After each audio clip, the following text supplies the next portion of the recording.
Sorry. Welcome back, boxing fans, to another great show with Sean on Boxing.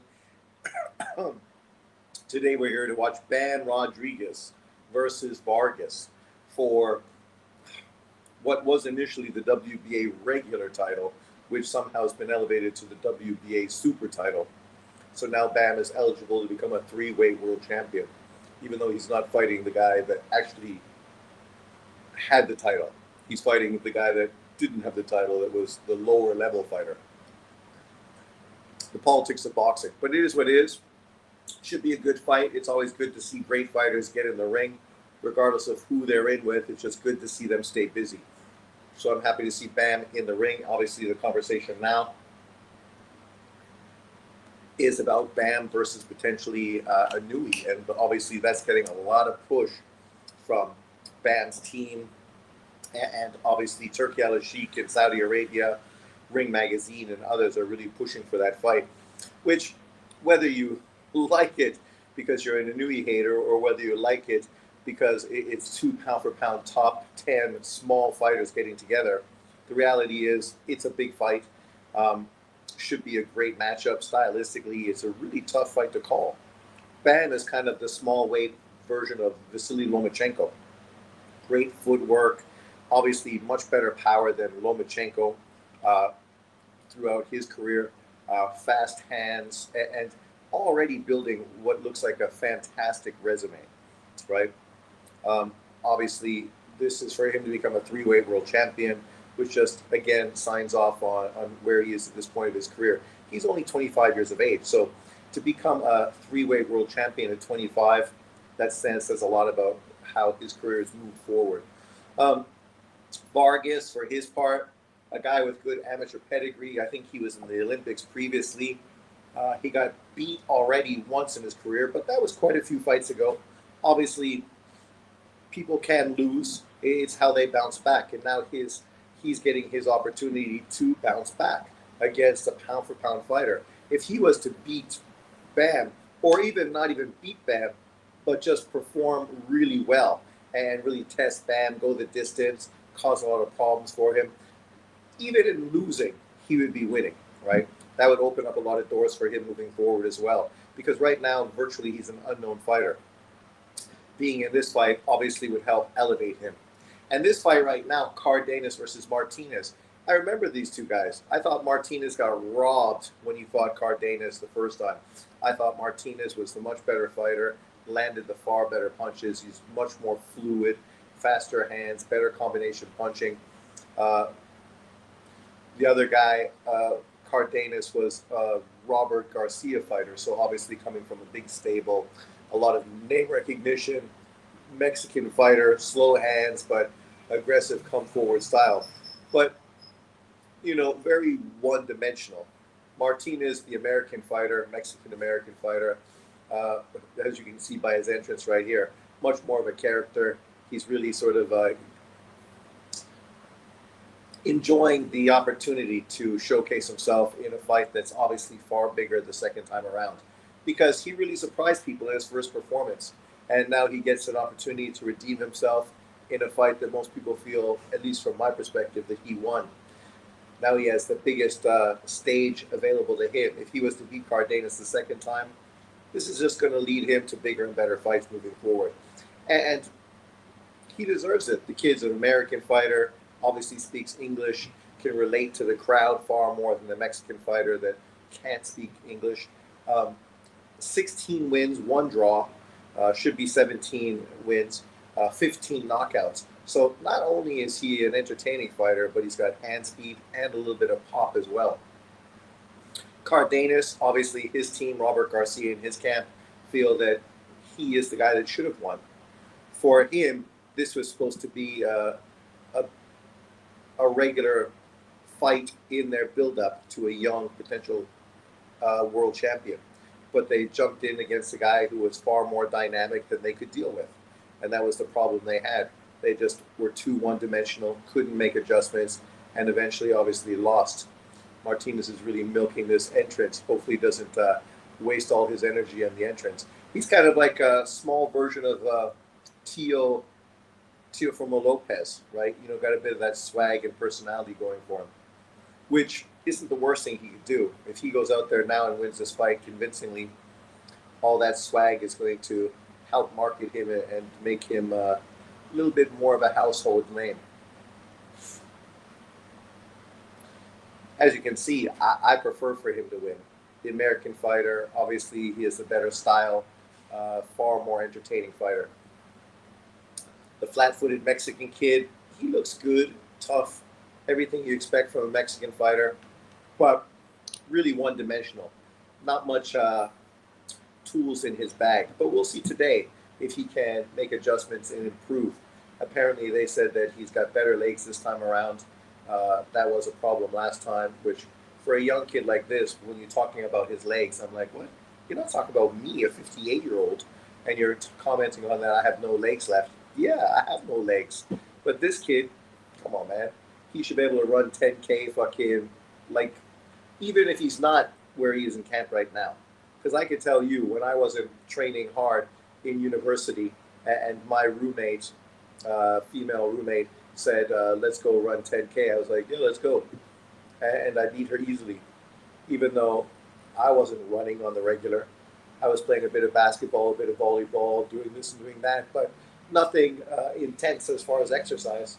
So this kid had no excuse about his legs. That's a cop-out as far as I'm concerned. But obviously he does have a good stable around him and a good team. So, you know, that should be everything.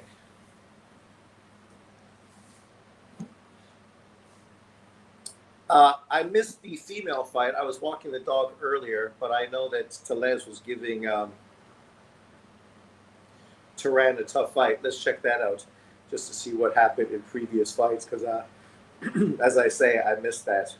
I don't know why they're not listing the results right now. That's kind of crap, right? Usually they list it as you go, but right now they don't list it, right? They still say that the fight didn't happen. But I know the fight happened because I was listening to the first 3 rounds.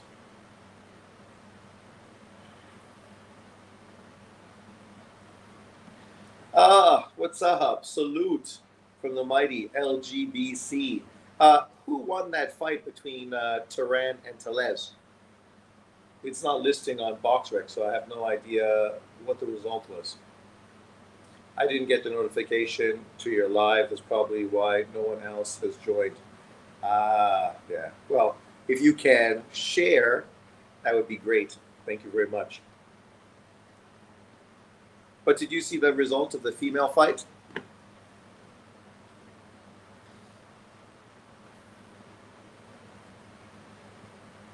I like this kid Martinez. I hope he wins convincingly and makes a statement. You win this fight, potentially it's going to put you in a good position to buy a house, rent it out, start making a monthly profit, start building up your fortune. The woman from Turkey won that one. Did she end up stopping Tellez, or how did that work out? I know Tellez came out the first round, boxed really well, was hitting her with flush shots, not letting her set her feet. The second round, she started to get pulled into exchanges a little bit more. The third round, it kind of followed the second, and then that's all I heard.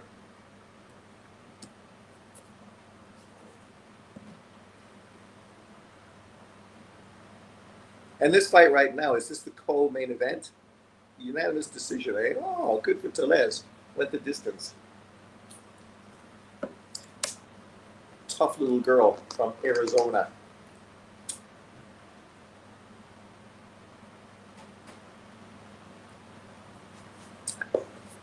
Anybody that was asking about Pacheco, I know in one of our conversations not that long ago, his name popped up as far as the 168-pound division.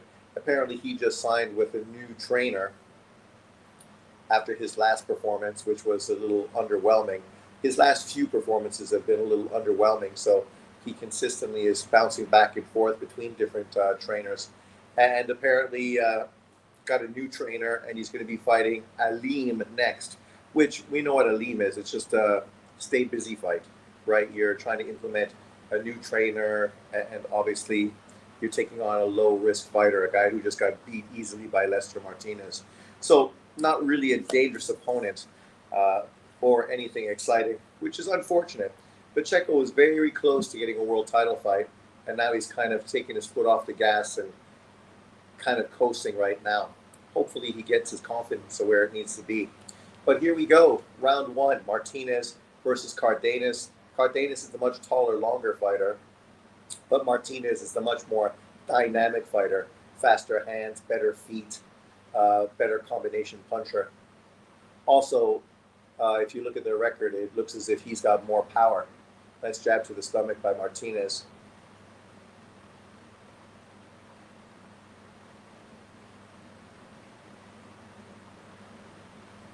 Yeah, it's going to be important, I think, for Cardenas to fucking establish that jab and distance.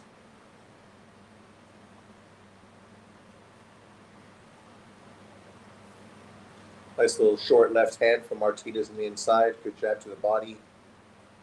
Speed kills, man. That's the thing, right? A lot of these black American fighters who do very well, one of the main strengths is speed, right? Speed. If you got fast hands, it's tough to deal with you. That was the thing that Amir Khan had early on in his career, right?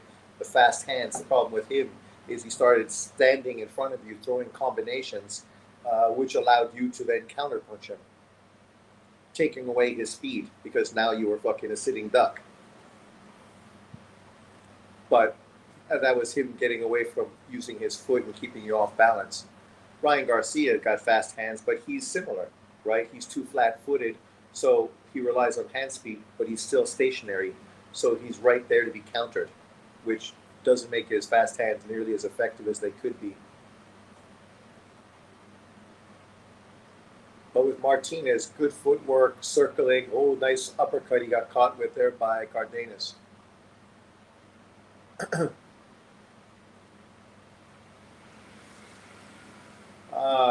You got to be in or out, buddy. In or out.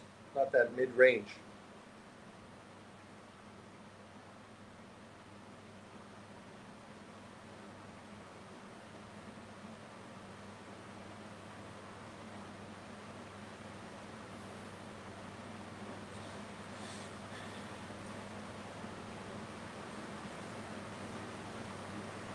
This round so far, I'm leaning towards Martinez, controlling the distance, controlling the pace of the fight for the most part, more effective with his jab.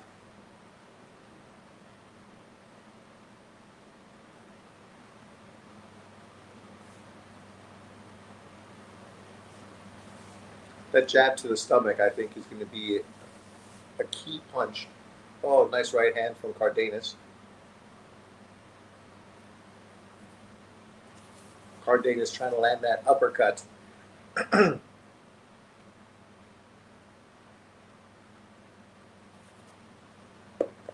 They obviously saw something in Martinez's defense. His hands are too splayed, so he's open for that uppercut. Round one, good round.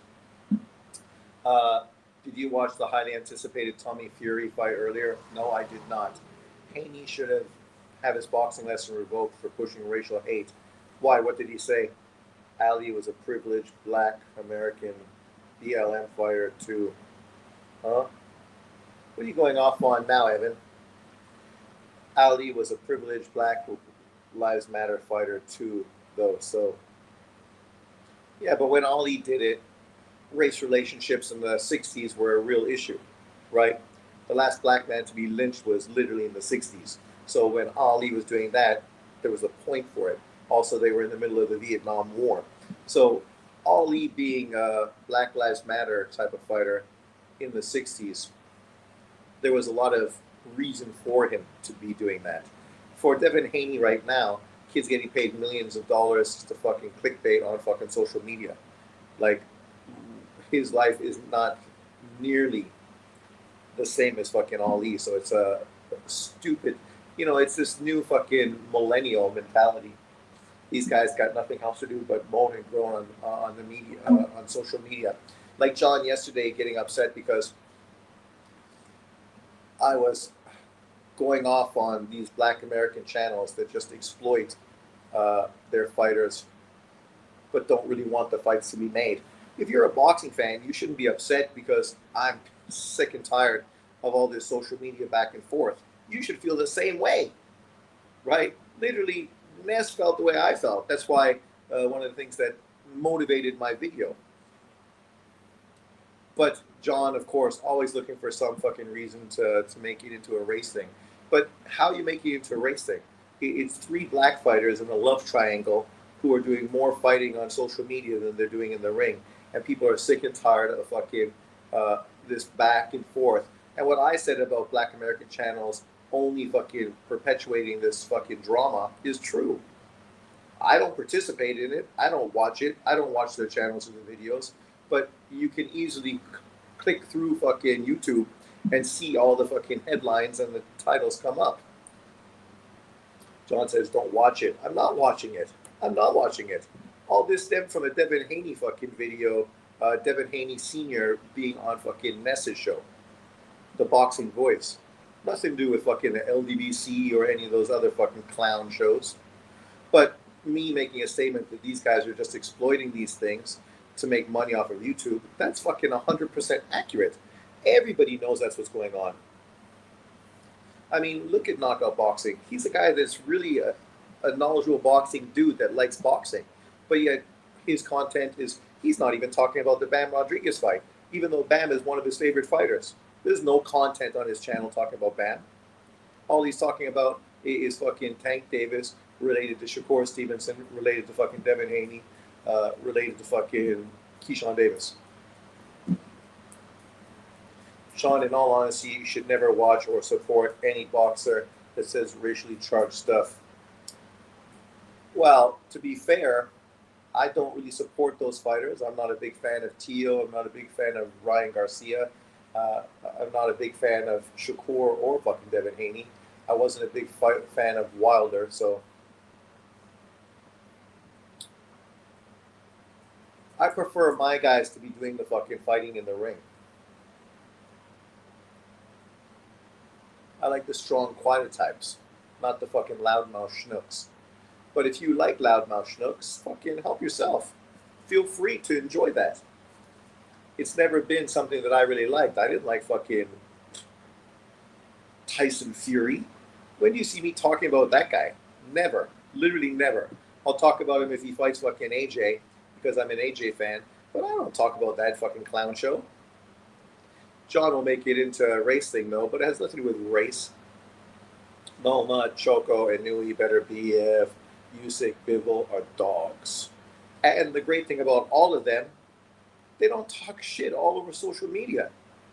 None of those guys fucking are all over social media fucking da-da-da-da-da-da. Not even in their fucking language. Japanese or fucking Spanish or fucking Russian. You know, you could follow them. You're not going to see them really post anything on social media.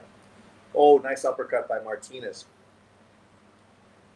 Nice little short right hand from Cardenas.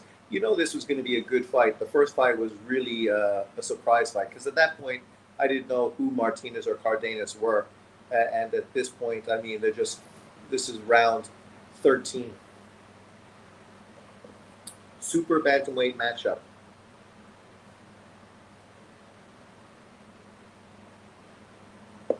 Cardenas reminds me a little bit of Picasso. Tough Mexican fighter. Some good boxing skills. I don't know how they gave Cardenas round one.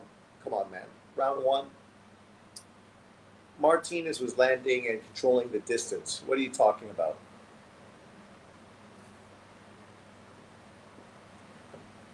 Like, it's ironic. John just talks about the Inouye Bam Rodriguez fight. He's not talking about the Bam Rodriguez fight. He's only using Bam to shit on Inouye, talking about how, well, you better not want to hype up Inouye if he beats Bam because you didn't hype up Spencer beating Mikey Garcia, or you didn't hype up Tank Davis for fighting fucking Santa Cruz. The clear difference in those fights is that literally there were better opponents available to both Tank Davis and Errol Spence, two PBC fighters that ducked and dodged all the real fighters in the division, right? Errol Spence literally was ducking a unification fight with Bud Crawford.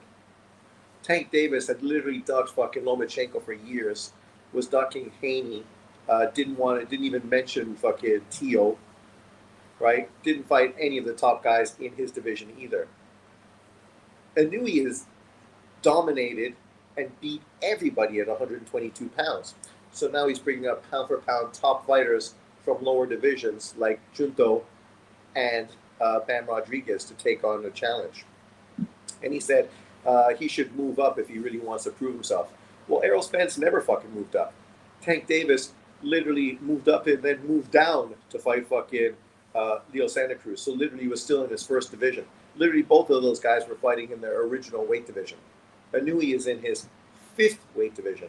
Obviously, one division he didn't fight in. He jumped over it to fight Navarez. But literally 5 weight divisions he's moved up. Those guys were in their first. So, again, John making it into some racial equivalency, which makes no fucking sense at all. But that's typical of a bonehead. Comparing Spence versus Mikey and Bam versus Inui is so dishonest. Both Bam and Inui started at 108. Oh, exactly. Also, Bam and Inui are ranked number 1 and 2 in the world right now. Mikey started at 126. Spence started at 154 and moved down to 147. Well, and the thing is, Mikey had a fucking great fight in his division as well versus Lomachenko, right? They did the whole fucking stand-up face-off thing to hype up that fight. It would have been a unification fight. That fight really would have been the biggest fight in Lomachenko's career. But Mikey Garcia literally ducked that because he's PBC to go fight Errol Spence, who was literally ducking fucking Bud Crawford. Like the fights boxing fans wanted was Spence Bud, Mikey Loma. Nobody wanted Mikey versus fucking Spence. But they used Mikey Garcia to do Errol Spence's first pay-per-view. Just like they used fucking Leo Santa Cruz to do Tank Davis's first pay-per-view, right? At this point, Inui is not using Bam Rodriguez for anything. He's already pound for pound number 1. He's made fucking millions and millions of dollars last year. He was one of the top 5 paid boxers in the sport last year in 2025. If anyone's using anyone, it's Bam using Inui to fucking elevate himself to the, moving on up to the east side, to a deluxe apartment in the sky. If you know that show, then you know it. If you don't know, you don't know. George, Wheezy. Back in a time where race relationships were much better than they are now. Tank win over Santa Cruz is underrated. How's it underrated? Santa Cruz didn't do anything at 130 pounds. Never beat anyone. Had literally one fight against a bum-ass fucking cherry-pick opponent and then got knocked out by fucking Tank Davis and then retired from the sport of boxing. How is it underrated? Leo Santa Cruz wasn't on the pound-for-pound list at that time, right?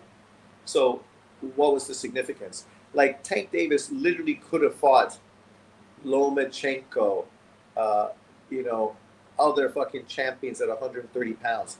He chose to fight a guy coming up from 126. But yeah, it's underrated.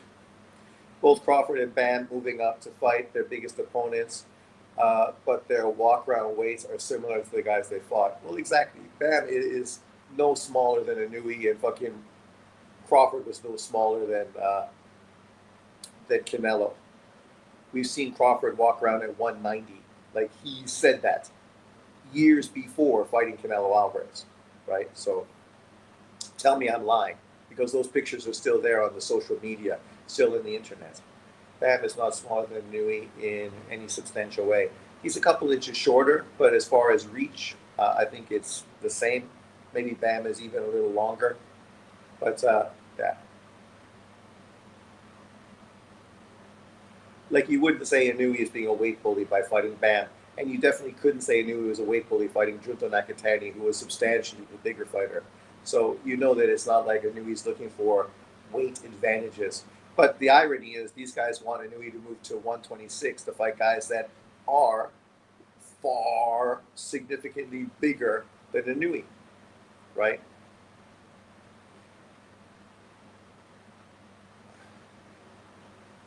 Cardenas putting his punches together well. Martinez, you got to move him, turn him side to side, use your feet more. Now you're standing in front of him, making him look too good. Cardenas definitely looks better than he looked the first time they fought. I think the big reason why Crawford only fought once a year through his 30s was due to how much weight he was cutting. Probably. But also when you're older, you're making good money, you don't necessarily need to fight more. You're getting paid $10 million to fight once. I mean, you might as well make sure that you do things properly. Also, his kids are older, so he's spending more time hanging out with the kids and his family. His kids were in a lot of, athletic events that he was going to. So, I'm sure it's a lot of that as well.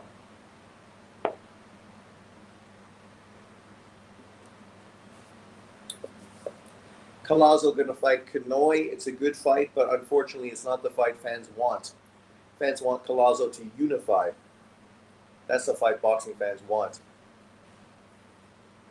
And for Collazo to justify himself being on the pound-for-pound top 10 list, he needs to unify against the killer in that weight class, right? That's the kind of win that would really sort of cement him as a potential top 10 pound-for-pound fighter, becoming an undisputed 105-pound world champion.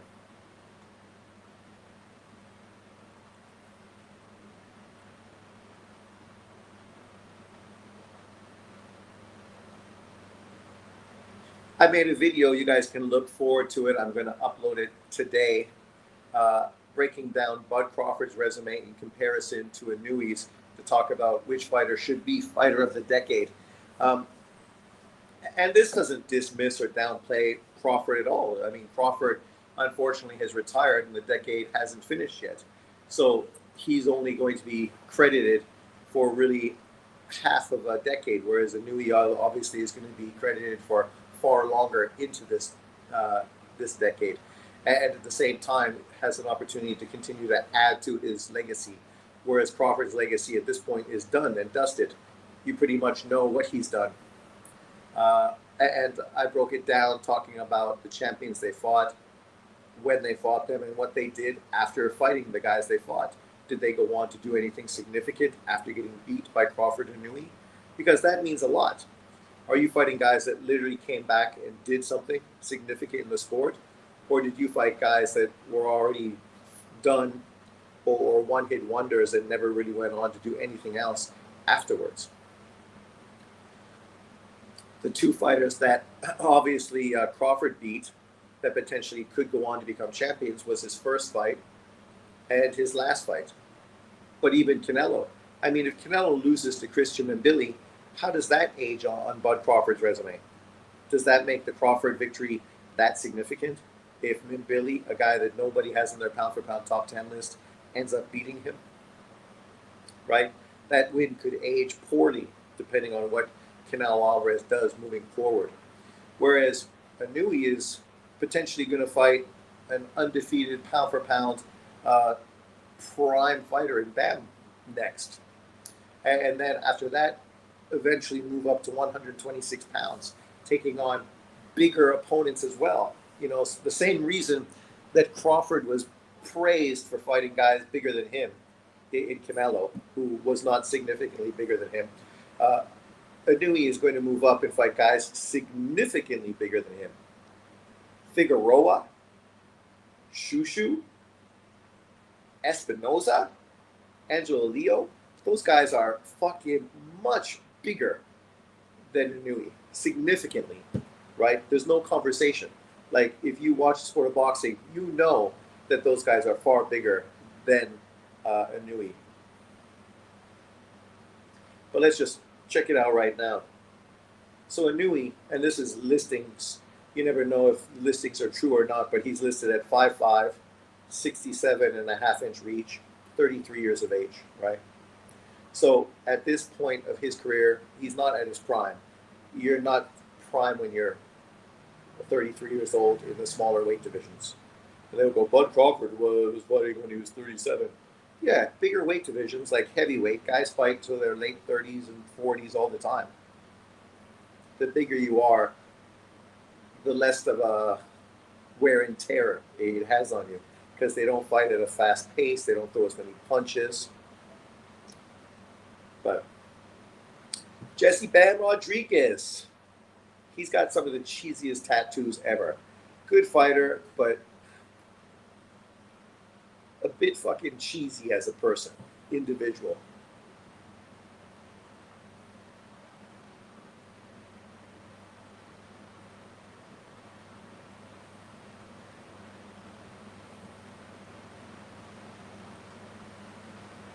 So, Espinoza.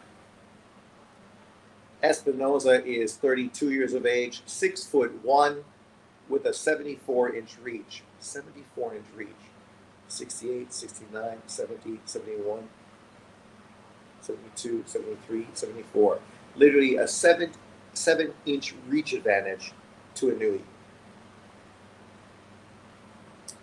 Huh? Round 6. Brandon Figueroa, also very tall. 27, 2-1, 20 knockouts. 29 years old, 5'9", with a 72.5-inch reach. 72.5. Like Espinoza and Figueroa, they have long reaches for 147 pounds. Their reaches are longer than Devin Haney, who's a 147-pound world champion. Both Espinoza, who has like a 3-inch reach advantage over Haney, and Figueroa, who has an 1.5-inch reach advantage over Devin Haney, are trying to fight Inui, who's got a 67-inch reach. Bruce Shushu Carrington. Shushu, 29 years old, 5'8" with a 72-inch reach. 5'8" with a 72-inch reach. Again, his reach is longer than Devin Haney's. His reach is longer than Shakur Stevenson's. I think his reach is longer than Keyshawn Davis. So all those guys have more than a 72-inch reach advantage, right? The reason they would beat a Nui is specifically because they're so much longer and bigger than a Nui. Crawford's reach advantage over Canelo Alvarez was significant. Crawford had a 4-inch reach advantage over Canelo Alvarez, who I think had a 70-inch reach. Bud Crawford had a 74-inch reach. And who's the last champion? Why do they got fucking... What are they doing to Angelo Leo? They don't even have Angelo Leo listed in BoxRec. They're so mean to that kid. Where is he? They're hating. Where's Angelo Leo? Literally, they don't even have Angelo Leo ranked in BoxRec. And it's not like he's been not fighting regularly. He is fighting regularly. Who did he fight? Oh, he was supposed to fight Reese Aleem, right? But Reese Aleem fucking missed the weight, the fat bastard. But Reese Aleem is listed. He's here. But Angelo Leo isn't listed. How does that make fucking sense? This is BoxRec and the problem with BoxRec. The fact that you're going to list the guy who missed weight, cost himself a fight, but you're not going to list the champion. I'm trying to think, who the fuck did Angelo Leo beat that I can put here?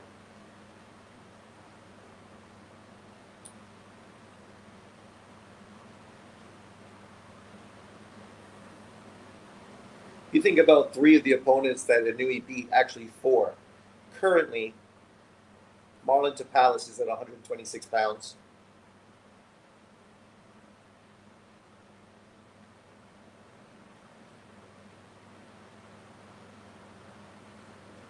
John Rio Casamayor, he didn't fight him, but he's at 126 pounds.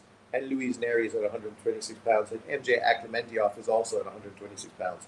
And of course, what's his face? The Mexican kid that he just fought is also at 126. So all those guys bigger than Inui as well. Sean, I just ate 2 pounds worth of.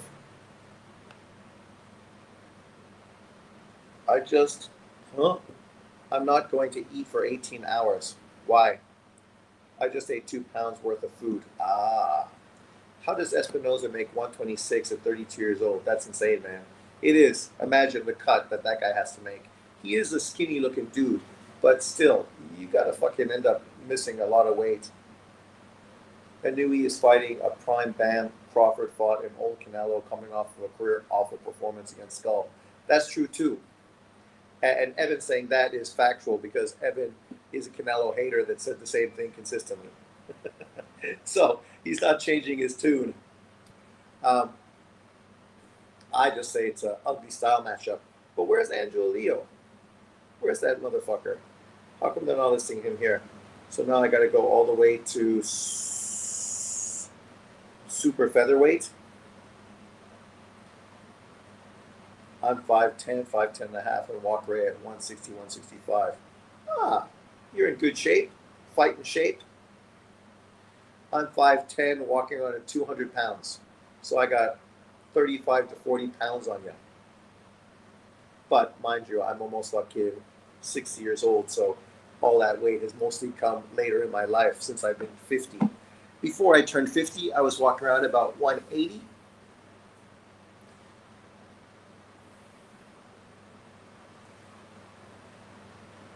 Espinoza is a beanpole. That he is. So Stephen Fulton fought Angelo Leo. So there's Angelo Leo. Angelo Leo, 26-1, 12 knockouts. He is 32 years of age. He's the smaller fighter who's closer to Inui's size. He's 5'6", so 1 inch taller, even though I think he's a little taller than that, and 68.5-inch reach. So he's got at least an inch reach over Inui. So an inch in height, an inch in reach. Yeah, I'm going to have a Muay Thai fight in 4 to 6 months. My teacher is friends with Thai legends like Supawan and Leslie. I'm lucky to get world-class Muay Thai training. Yeah. And you're training where? Obviously not Thailand. So where are you training for world-class Muay Thai training? Throwing those elbows and throwing those knees. And a 5'10" guy living in the States, you've got to sharpen those fucking elbows and knees. You might need to use those. I see a lot of crazy stuff on social media. Muay Thai boxing. If John knew who Daniel Rodriguez was, he'd be a Muay Thai fan. I train in Indianapolis. Okay. Indianapolis, the Colts. So 7 rounds. This fight is pretty competitive. Cardenas is on the scorecards in the lead so far. He's doing far better this time than he did the first time they fought. He's really sort of taken away Martinez's speed and made Martinez look a little...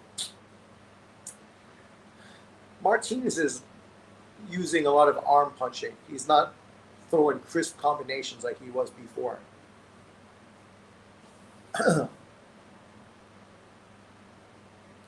And Katie Taylor, September 5th, in her retirement fight, going to be fighting at Croke Park. Croke Park. Like, how many people are going to be in Croke Park? 80,000 people for a women's boxing event? I mean, how do you explain that, John? Right? People love to hate on everyone that's not Clarissa Shields.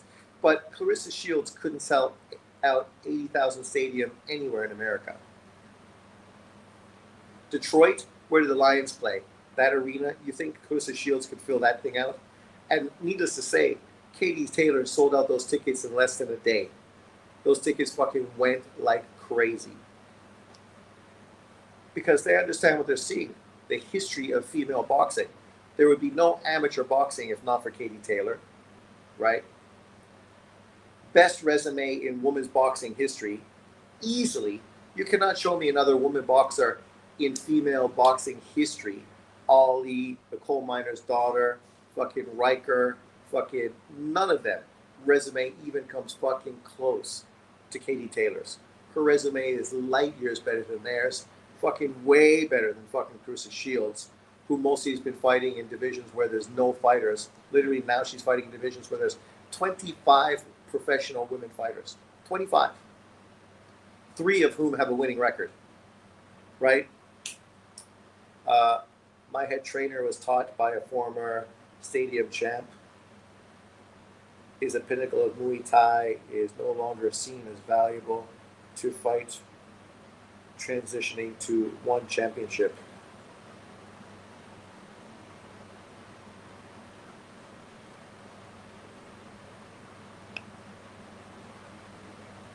You probably heard of 1FC. That's where they use 4-ounce gloves. Uh, I don't know. Where does Taylor is a white girl greatness? 80,000 sold out. Sold out. Right? Country behind her. Bigger star than anyone in Irish boxing fucking combat history. Literally. Like, they're probably going to build a statue of Katie Taylor in fucking Ireland.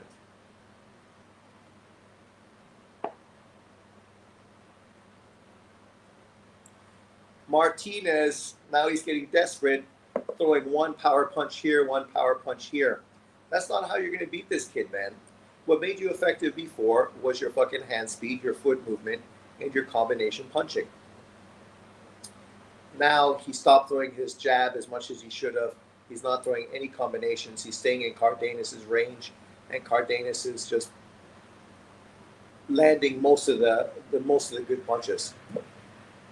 Taylor's a wonderful girl. Do you like this fight so far? The first fight was better, more competitive. This fight, Cardenas is starting to take over and run away with it. And you can see in Martinez's demeanor that he's kind of becoming desperate. Which is disappointing. I don't think he prepared as well as he should have prepared for this fight. Maybe being too egotistical or too fucking overly confident, not thinking the fighter he faced was going to make adjustments.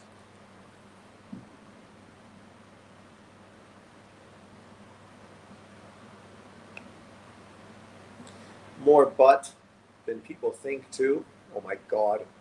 She's a lesbian. You're not her type. She ain't interested in you. She's a top, as they like to say in the community.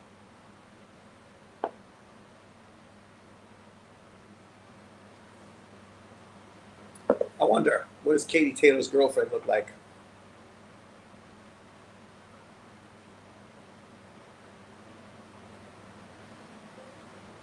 Who is female boxer Katie Taylor's girlfriend or wife? Is Taylor married to a man? Yeah, look at that. She's married to a man. Who would have thought that? I would have thought she was a fucking lesbian for sure. Some folks claim that Krista Shields is attractive. Ah, come on, man. She's not ugly or repulsive, but come on. She's about as attractive as fucking the tennis player. What's her face? Right? They're not ugly girls, but they're not fucking beautiful girls. They're not getting famous because they're good looks. There's women tennis players that became famous because of their good looks. Serena Williams became famous because she was dominant, right? Shields ain't getting fucking noticed because she's attractive. She's getting noticed because of her domination. If those two girls had to rely on their looks to become famous, we wouldn't be fucking hearing about either one of them. Luckily for them, they're both great athletes who fucking excel at the sport that they do. And that's where they're getting most of their attention from, as they deserve. Look it up. Lily on cam again. Is Lily on cam? I'm watching the game. Oh, San Antonio. I should be watching that. Shields needs to lose some damn weight. I agree Shields and Williams aren't ugly, but not hot either. Not hot either. You think the Spurs might come back? I think they could win this game, but I think they're going to lose the next game. It's a lot of mid-white female tennis players that are incredibly famous for their looks. Well, that's what happens, right? You look at who was the girl that married all the hockey players, Paul Bure and somebody else back in the day. She was Kornikova. Kornikova was famous because she was fucking super sexy, hot as fuck. You think about Livy Dunn. Livy Dunn, okay, she's a great college gymnast. But what made her famous is because she's fucking drop dead gorgeous. Gorgeous. Like, she could just do social media and make millions of dollars. She don't need to even participate in fucking sports at this point of her career. Actually, it's probably a waste of her time. because it takes away more opportunities from her social media opportunities that she could be making. Fucking dropping in, signing autographs, doing that kind of stuff, product promo, placement. Like she's $1 million fucking commodity based on how hot she is, right? That's women's sports. Most women's sports figures that really get attention from men get it because of their sexiness, right? Sophie Cunningham plays with Katie Taylor. She's probably the most talked about player on the team outside of Katie Taylor because of her looks. Lexi Hull as well, right? Not that they're better players than Boston. Boston's obviously a better player than both of them. But Boston, she's a cute girl. I don't know who's going to date her. Like, you got to be a basketball player because she's like 6'4" and not a small girl. But like, she's not unattractive. But I mean, I would never fucking hit on her at a bar. Whereas Sophie Cunningham and Lexi Hull are both very attractive.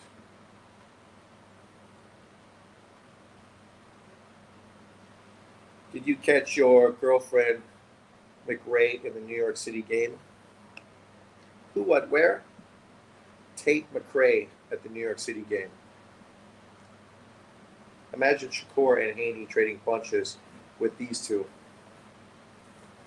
Well, they would both kill these two guys. They're way bigger and more skilled. Sean ain't climbing the tree for tall girls. I've dated a tall girl in university. She was taller than me. Allison, beautiful, ex-basketball player, very attractive, porcelain skin, black hair, blue eyes, stunning, stunning, great tits, a bit of a freak between the sheets. But generally, I prefer girls that are a little smaller. It's not that I won't chase after beautiful girls that are taller than me. That's fine. If they want to date a 5'10" guy, then that's okay. I don't mind. I don't mind walking around with girls that are taller than me. I like long legs. Long legs for days.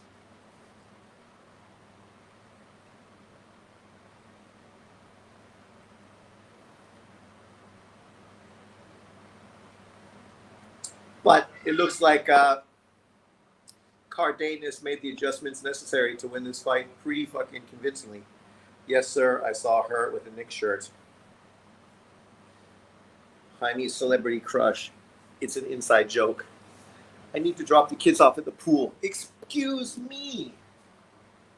I'm trying to turn my volume down so you don't have to listen.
Hi, Lily. Did you miss me? I'm back. Uh, can you hear me? Is my sound okay, or I need to raise it? With these earphones, I don't know what's going on. Look who up.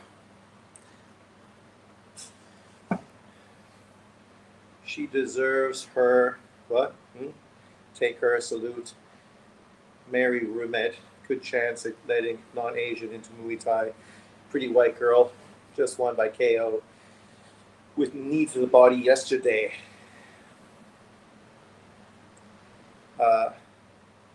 Then she will be 5'5" face. Her body is an 8. All-American ass, which is rare for an Asian, but she's probably 4'5" in the face. Once I get her on a treadmill and lose 5 to 10 pounds, her face will be a lot leaner.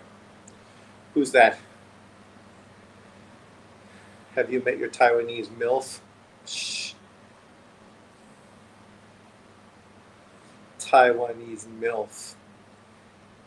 I dated a MILF, an art teacher from my school. Very attractive girl, or woman, with 2 kids. So, needless to say, it didn't work out because I'm too childish and not the right person to help raise 2 children. It's not that, but language barrier, kids don't speak English, obviously very young. You know, you want to get to know the mother before you get to know the kids, but of course her life is all caught up in raising the children, right? Which, you know, I understand. It was fun while it happened, and now she's dating a Taiwanese guy who obviously has her parents to help babysit and help him pick the kids up in the SUV and do all the normal mom-dad things. So, good for her. But good performance from Cardenas. Now the question is, what's Cardenas going to do moving forward? This was a much better performance from him. But Sean, what do Taiwanese girls speak? Mandarin and Taiwanese, which is Fujian, the southern part of China. There's a province called Fujian province, and most of the people from Taiwan were fishermen who obviously came to Taiwan from that province because it's not that far away. And obviously that is the main dialect in Taiwan. If you get out of the big cities, everyone speaks Taiwanese. If you're in the city, everyone speaks Mandarin. Obviously in school and TV, everywhere else, it's Mandarin as well. Do you know Mandarin? 一点点，我说的不好。I dated girls that spoke Chinese, so their English got good, my Chinese stayed shit. Because you know how it is. Initially, when you first come, you try to learn languages. But I lived in a country where mostly people were speaking, oh, there's Pacheco. What's this guy going to say? Let's listen. World title challenger, you guys are ready to go here. Diego, we'll do the face-off for just a moment here. Diego, let me ask you first, you made the decision to make a trainer change. You're working with Buddy McGirt now, moving forward. How has that been going over the last couple of months? It's been going great, man. You know, my last fight this December, was a great fight, great win. Went back to the drawing board, made a couple of changes on the camp. My whole team and everything. So, this is not a real opponent, just a fucking stay busy type of guy. Everything's come together and we're just ready to go. They said Emmanuel Lean to you, they brought him up. We've seen him fight on the big stage before. What was your reaction? I love it, man. You know, he's in here looking real tough. Hopefully he keeps that same energy for July 18th. Emmanuel, we'll bring you over here. What advantages do you think you have in this fight? Everything. Bring everything to the table. Whoop your ass. That's it. Okay. What gives you the confidence you can beat this man who's never been beaten before? My skills. I've been doing this since 12 years old. Look at my resume. You know who he's going up against. Yeah, an easy pick, a cherry pick. They picked you because you're not fucking that much of a challenge. He doesn't know what he's got himself into. You know, I'm here for a reason, and I'm gonna stay here, and we're gonna show that July 18th. Is this a fight that you think you can win by knockout? I'm whoop his ass. That's point blank. He beat the fuck out you. Oh yeah. You're not doing shit. I promise promise you, I'm whooping your ass. Doing it for the culture. No. Ain't- We just saw Reese Salim get his ass beat down by fucking Lester Martinez. Listen, bro, you can say whatever you want. Come fight night. It's a DP show. Get the shit out you, tell me. Shit. You're not doing shit. Mama, not doing nothing. You're not doing nothing. You telling me? You telling me? Nah, I've been here. You never been here. That shit was a slip. I wasn't hurt. Was I hurt? Was I hurt? I got up and fucking up that time. You got your ass whooped. Yeah. Yeah. I worked. Yeah.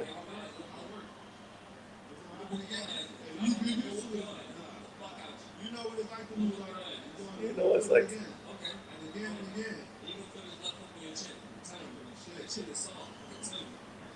Niggas said that. A lot of people that said that and tried it. I promise I ain't hurt shit.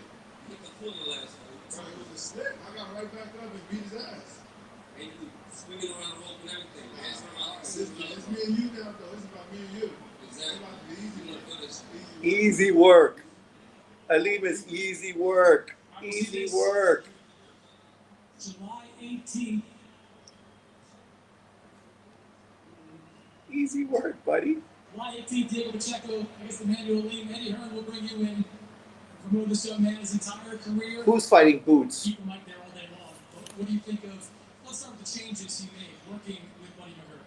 Yeah, I'm just concerned these two can fight now. You know, look, Diego Pacheco is 25 years old. He's 25 and older. He's one of the best 168 pounds in the world now. One of the best Mexican-American fighters in the world now.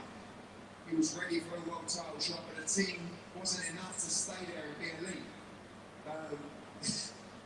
So, we teamed up with Buddy McGirt. We go again. This fight, July 18th, at the Battlegrounds in Los Angeles. His own turf. Emmanuel Lee. Get behind Diego Pacheco, one of the best young fighters. Ralim's doing what we're used to Black American fighters doing. Talking mad fucking shit. Is he gonna do this in the ring? Boxing ain't real fighting. Not sure they walk around feeling tough. Some dudes do, some guys don't.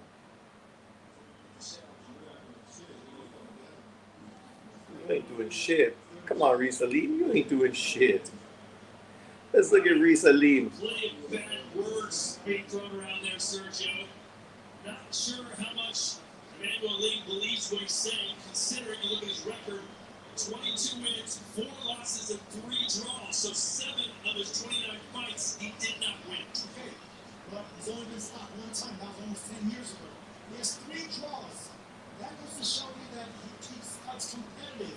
3 of his 4 losses are majority decision type fights. So he's the type of fighter that can be a spoiler if you don't take him serious. That's where that confidence comes from. Pacheco has had 3 straight decisions. So this is a type of fight that can turn against Diego Pacheco if he doesn't take this fight seriously or leave him will be motivated. Oh my God, what are you doing, Box Rec? All right, so that fight going down next month. This one going down when we return. Ben Rodriguez looking to win a title at 3rd weight class to do. Who? Reese Salim or Pacheco? Xander Zayas is fighting Boots. Xander Zayas is a 154-pound champion, not Diego Pacheco. One's Mexican American, one's fucking Puerto Rican, one's 154, one's 168. Speak of the devil, here they go. I'm not gonna say, I ain't gonna say. Generally speaking, I guess. I'm not gonna say. You are. Some things, see some things in a lot of things, but like I said, this myself, we gonna see. What would I do with my game plan? I was like telling him why he needs to look at it, you know what I'm saying? But there's a lot of things. There's a lot of things, and he knows there's a lot of things. Everybody knows there's a lot of things. I mean, some people are already exposing it. They don't even need to expose it. I see it. I know it. You know what I'm saying? So it comes down to just putting in the work. And I know I will put in the shift. I always do. I always create separation. You're laughing at that one. Well, I can see what you see on the internet. Don't get you in trouble. So they know it. Where else am I going to see it? Where else am I going to see it, brother? I see what I did. See what you see on the internet. You want to tell me. Where else am I going to see it? Where are you seeing it? Where are you seeing your clips? What did I just say? Where are you seeing the clips? What did I just say though? Where are you seeing the clips? All right, It's on the internet. You same got thing I to just go on said. the internet. Same thing I And just said. Watching internet, all that, you gonna get you hurt. All right, well, Straight up. same thing. So get you hurt too. Bro, please. Please. It's the only way I can't go to Philly and go to your gym and see you train. I gotta look at it on Instagram. Yeah. Why you scared? Man, come on down and sit down. It don't matter what you do, bro. I'm telling you now, though. Guaranteed. Do you think there's nothing that The brothers love to talk, eh? No, like I said, I'm not downplaying anything. Like I said, he champion for a reason. So I'm just like, good fight. To me, I think he is better than Virgil, you know, from the other parts. Experience-wise, but that's just me, you know. I think he's better all-around fighter than Virgil to me. So, yeah, you gotta respect him, you know. To respect. very different fight for you? Yeah. What Virgil would have been? Yeah, I mean, you know what you get from Virgil. You're one way. How do you see this fight playing out? Because you said your father predicted a knockout. Your promoter, Eddie Hearn, predicted a knockout. How do you see it playing out? Same way. I definitely predict a knockout for sure. I'm going to have my fun doing it. You went the distance with other guys' boots that were smaller than him, so I wouldn't be so fucking eager to push fucking for the knockout. We've seen you go fucking the distance with Karen twice, I'm pretty sure. Karen ain't as big or as good as fucking Xander Zayas. Not meaning Xander's going to win, but being so confident you're going to score a knockout, it's like, yeah, blah, blah, blah. Talk is cheap. Virgil and Funduro definitely needs to fucking happen. But the problem is Funduro, he ain't serious. That dude's going to Harvard, right? He ain't serious about boxing. He don't want to risk anything. He just trying to make money while he can, capitalizing off of it while he's there. Fucking doing the PBC routes, cherry picking fucking easy opponents, filling his pocket full of cash, retire early, and then fucking head to Harvard and focus on his education, right? That's what he's doing. Smart kid. You know, you gotta understand that he's playing the game, right? He's not letting the game play him. But come on, he ain't fucking serious about fighting anyone. That dude's not fighting anybody anytime fucking soon. How many chances do you give Zayas to win? Chances or percentage? I give Xander a 45% chance of winning. I favor Boots because I think Boots has some of the intangibles that you just can't learn, right? But at the same time, who's Boots done it against? Like, Boots hasn't fought anyone. His resume is very poor, right? Very poor. And the dude's like fucking much older than Xander Zayas. Like, he's fucking almost 30. Zayas is 25. Boots can't get reckless. Zayas is a good boxer puncher. If Boots can't stop him and blows his load by round 7 or 8, he might be in trouble. I favor Boots by KO. I give Xander a 30 to 35% chance of winning. See, this is the kind of fight where I think easily the guy that wins could win by split decision, majority decision, depending on what you like, what you see. Because Xander's going to go out, box, move. He's going to be like fighting a bit like Karen, which we know can potentially give Boots problems, unless we see a whole different version of Boots, right? A different version that actually shows us his true potential. But at this point, we haven't seen that version of Boots, so it's all speculation. With Xander Zayas, you can assume he's going to be better in this fight than he has been because he is still a work in progress, right? Boots is not a work in progress. Boots is a finished thing, man. The dude's fucking almost 30. How much you going to fucking move, adjust, and learn at this point of your career? Not 50-50. I favor Boots, but it's not by a long shot. Zayas will be bigger and more motivated than anyone Boots has fought. Yeah. And, you know, Boots is a good fighter. And potential, people saw him as pound for pound, potentially a Roy Jones-esque fighter.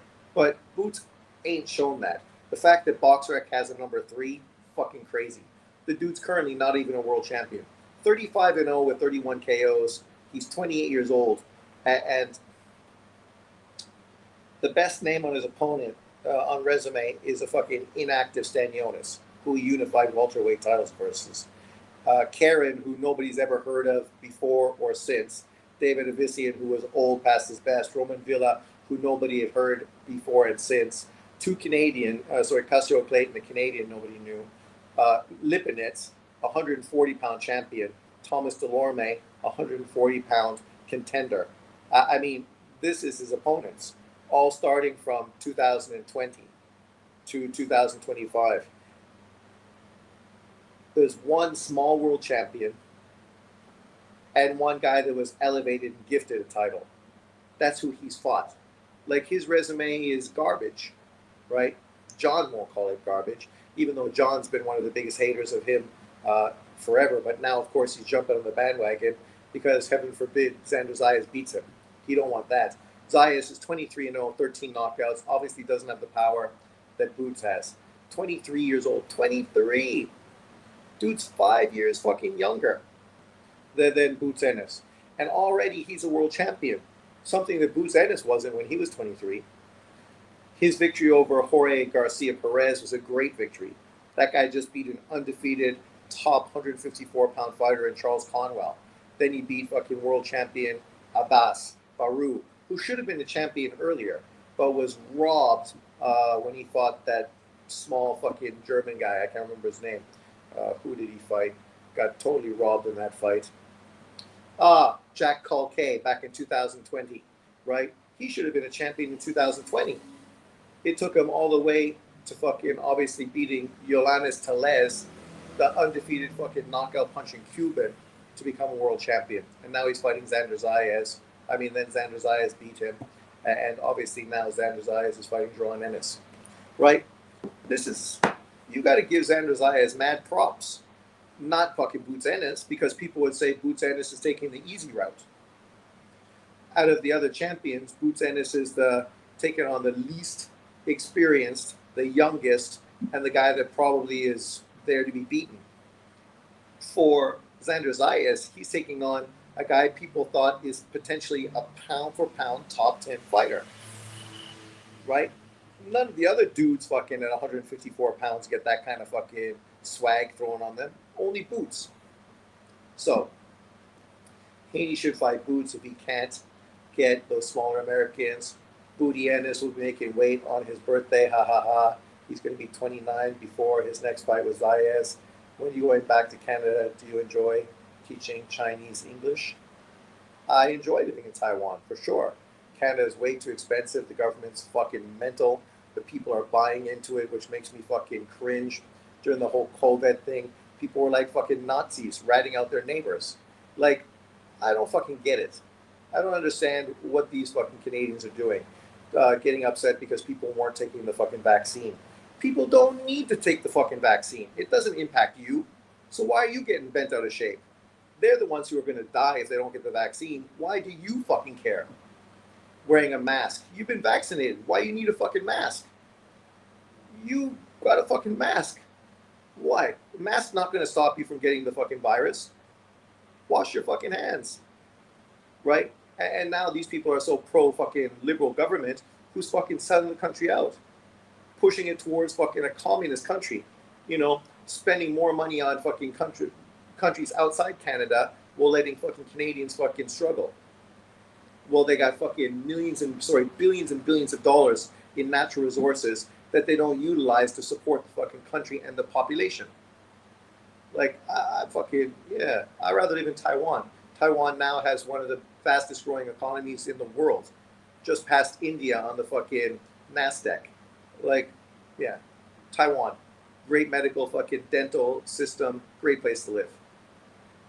Even though obviously because of that, it's more expensive than it once was. Boots fans were calling Karen world level. Karen just lost to Patty Donovan.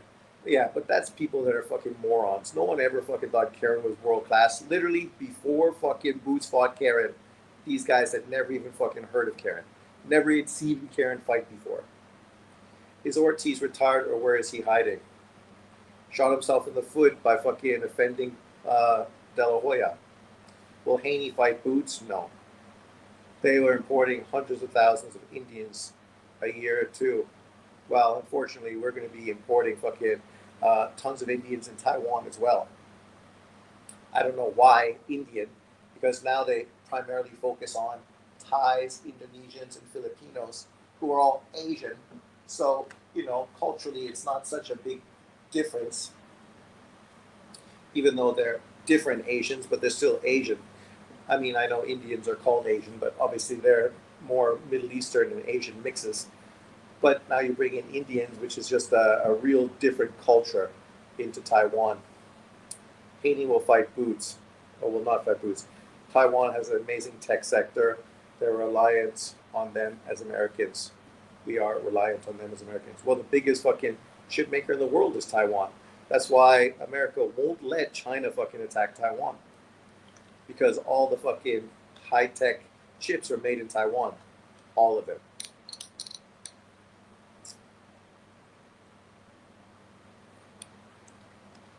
One thing Taiwan always did well was manufacturing. Obviously, before it was shoes, clothes, socks, things, then machined parts. Now they moved to fucking, obviously, high-tech stuff. But Taiwan always excelled at this part. I mean, when I was a kid, we all knew Taiwan because all our underwear and T-shirts were made there. And they went from there, shipped that stuff to China and Vietnam, still owned by Taiwanese people, and then obviously moved to high-tech sector. And unlike Korea, they're not all funded by fucking the government.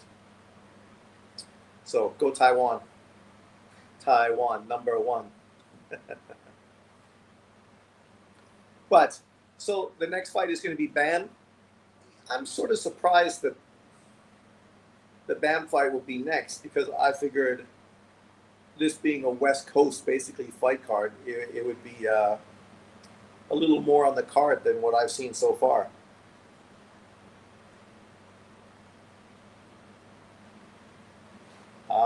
So they got Turan winning versus Gabriel Torres.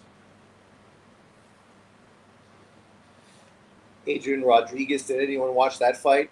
Elias Montoya versus Rodriguez, or Ronnie Alvarez versus Stankoff. The Ronnie Alvarez Cuban kid looks like he could be good. 6-0, 5 knockouts. 21 years old. Potentially a player in the super middleweight division. Super middleweight division, right? It's a good division. Chock full of real fucking killers. Killers. Here we go. It's kind of a shame, man, that this is the headline fight already, but I guess it's good that it's not too late. Vargas.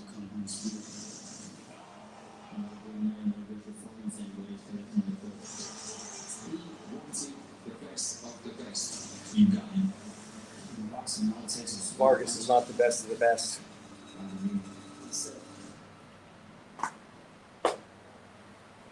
Bam is made for boxing. Long arms, no neck. Glendale, Arizona. They're saying there's no moment of truth and there's no turning back. Set to make his ring walk. Please welcome the reigning Did Tommy win?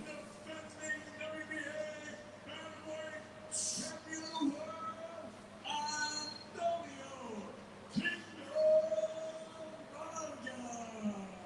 Vargas. I don't know if I've ever watched this Vargas kid fight before.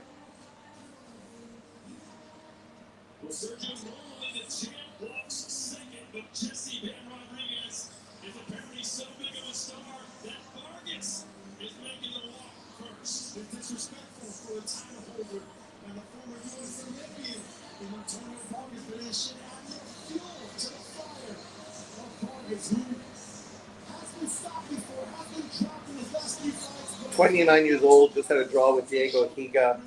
Got stopped by Jose Cardenas.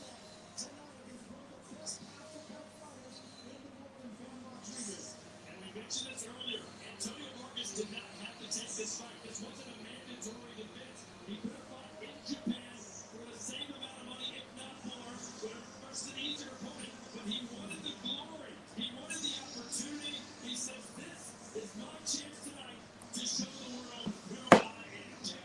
It is your chance.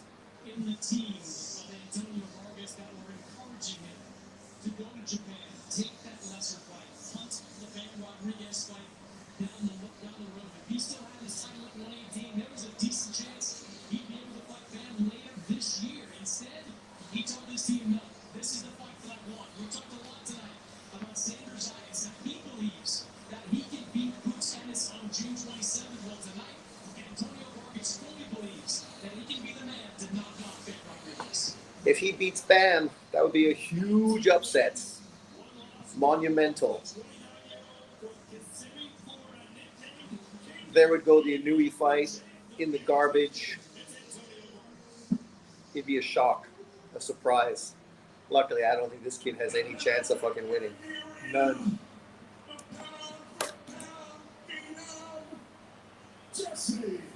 Bam!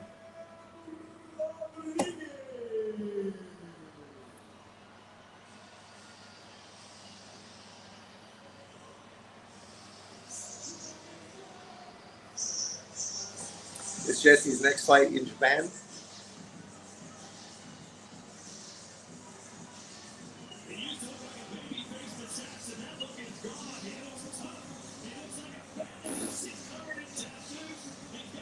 Cheesy tattoos with fucking baby fucking hair.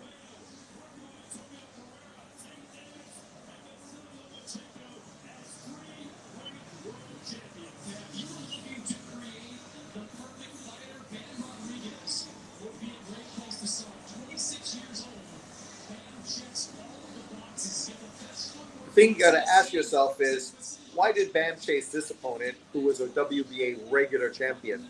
This guy wasn't even the legitimate champion with the WBA. Luckily for him, the WBA fucking maneuvered shit.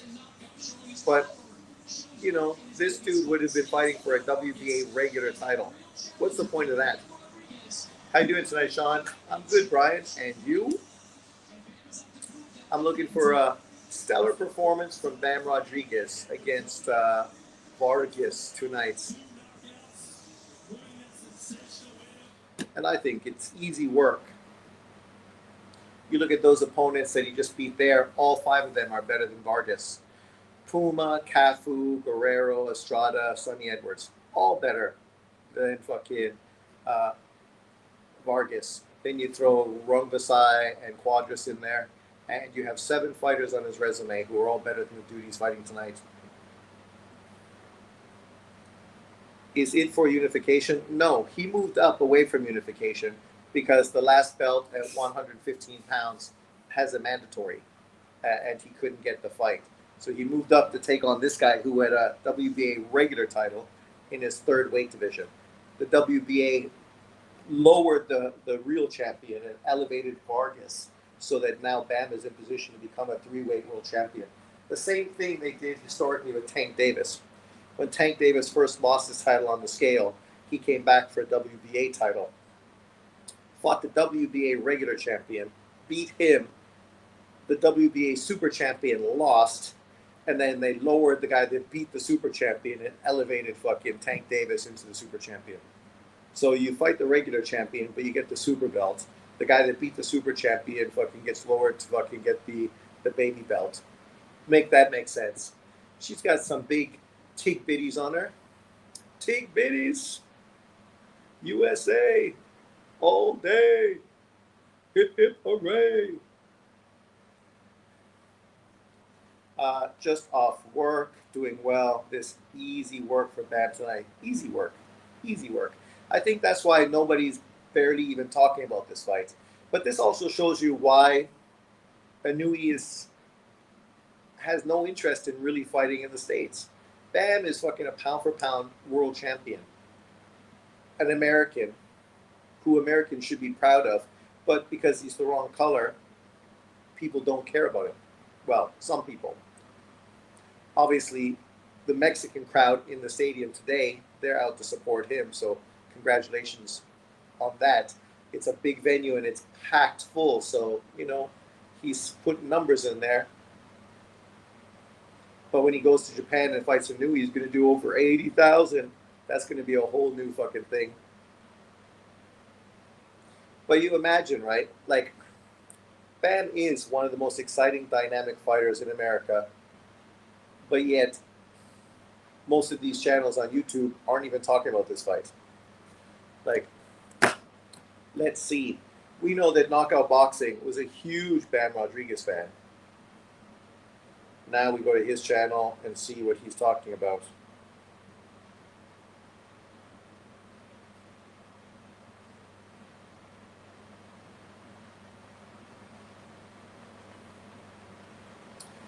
So, what's he talking about?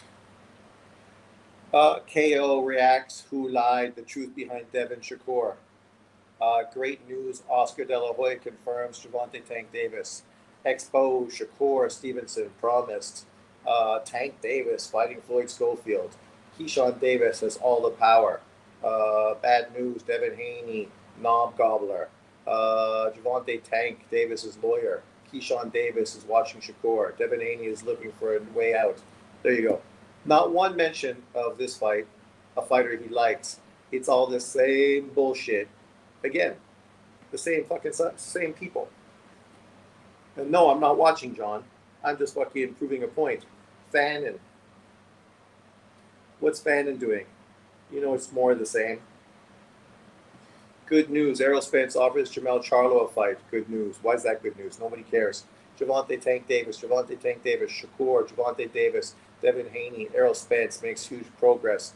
Gervonta Davis, Adrian Broner, Devin Haney, Gervonta Davis. Yeah, see, these guys, they don't fucking care about boxing. It's just the same fucking drama show consistently with the same fucking few fighters. And then you think I watch? Why would I watch? Why would I pay attention to this garbage? Garbage. No new insight in any video. It's the same shit fucking repeated again and again. Knockout boxing should be disgusted. But as I said, these dudes only do this to make fucking money. The only dude who probably did mention fucking this fight tonight is Ego. Because Ego, unlike the rest of them, tries to be professional to an extent. Facts, he should be getting more shine when he fights. Soft touch or not, he should be getting more eyes. Holy fuck. Shakur, Clarissa Shields, Errol Spence, Clarissa Shields, fucking Spence and Charlo, Clarissa Shields. Oh my god, sorry, I'm wrong. Ego fucking went into a crazy Clarissa Shields fucking thing. Literally got 10 videos of Clarissa Shields. Because now she's connected to the culture through hip hop. So I guess those videos obviously get a lot of traction. So no, he doesn't mention fucking Bam's fight either. He's just mentioning fucking Clarissa Shields, who ain't even fighting. She ain't fighting. It's what I said. All this drama. Fucking he says, she says, back and forth on social media. Why else would you talk about Clarissa Shields? She ain't fighting anyone. She's fucking all over social media, fucking having her gums fucking flap, which is pretty normal for that fucking culture. Fucking gums flapping, lots of fucking this and that, but very little fucking actually happening in the ring. Right? All we want to see is these guys fight. Whoever, fight someone. But we don't need this back and forth for fucking 5 years just so these fucking channels can exploit the sport to put money in their pockets, pushing the same old bullshit, and then accuse everyone else of being racist. Racist.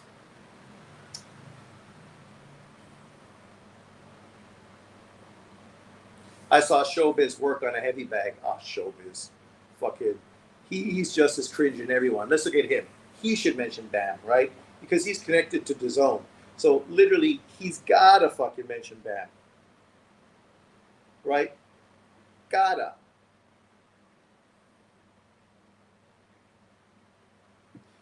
So he's live right now for the fight, but outside of that, Shakur, Tank Davis. I don't know what this is. I quit. Haney, Shakur, Joshua, Shakur, Tank. Yeah. So he went live for this fight, talking about the fight right now. Currently, as we talk, Showbiz is going live, exploiting this fight, but never talked about it, never built it up, never said a word about it. Yeah. We're off. Round one.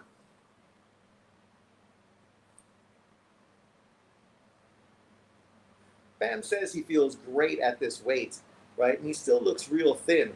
So you could easily see him move up to 122, add weight to his ass and his legs, and you wouldn't even really notice too much as far as weight adjustments.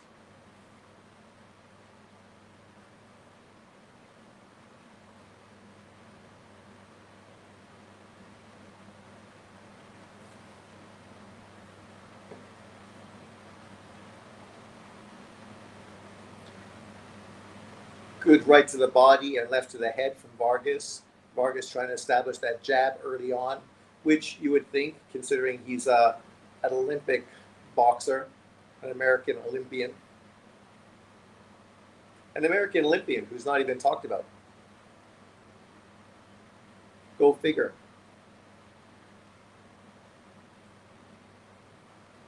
Bam with the uppercut. Misses.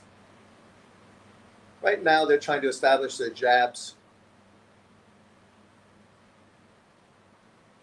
Bam showing good footwork, turning, moving well, keeping Vargas off balance.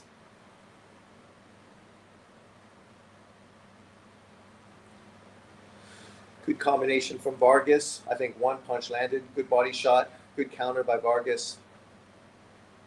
Vargas keeping his shots straight.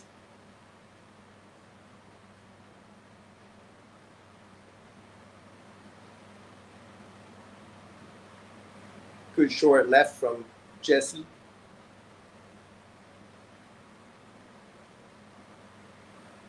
Good pressure from Vargas. Is this going to be Bam's Lamont Roach?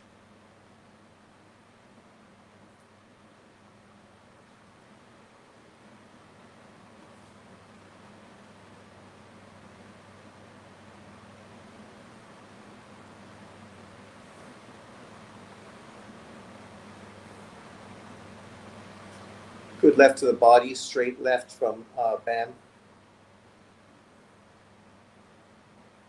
Vargas throwing his head, keeping his punches and combinations straight in front.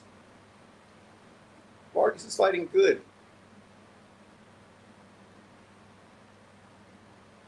Composed, simple.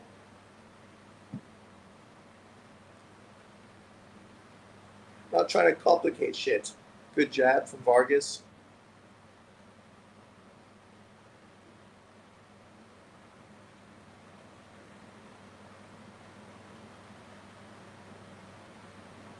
Yeah, Bam also looks bigger than Vargas as well. Across his shoulders, just a bigger guy. I could see Vargas getting that round. That was a good round from Vargas. Threw a lot of punches, combinations, straight, not hooks, keeping it right in front of him. Very effective, very effective. I think Bam versus Inui is another monster draw fight, but I'll take Inui all day for about 2 more years. Junto was the word. Junto was the one I was worried about, but that's done now. Yeah, Junto's dangerous, man. That's why I say in a rematch, I think Junto could beat Inui. And if he doesn't beat him, I think it would be a real fucking punishing fight for Inui, where he'd take a lot of damage in that fight to get the victory.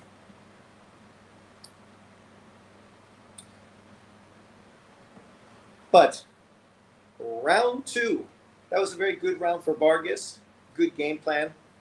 Letting his hands go, keeping it in combination, smart, straight. Trying to establish that jab, not getting too dynamic. Jesse's putting the pressure on, landing some big bombs, some hooks.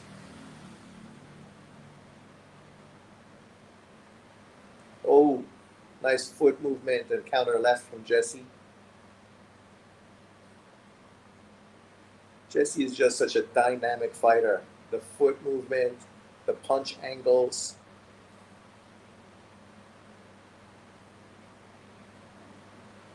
Woo! Nice little 1-2 from Jesse, moving the angle.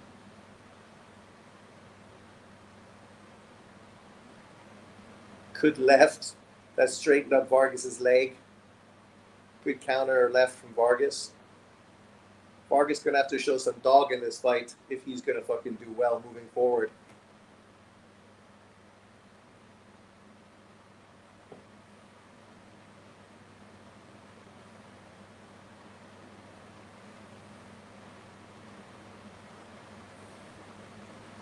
Already Vargas is getting a little bit good counter shot there from Vargas. A good left, another good left. Staying composed.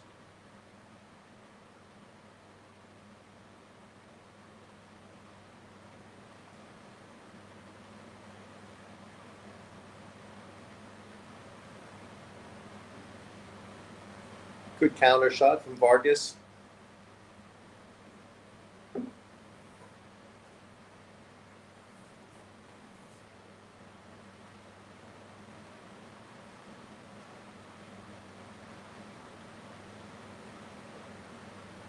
Nice jab from Vargas.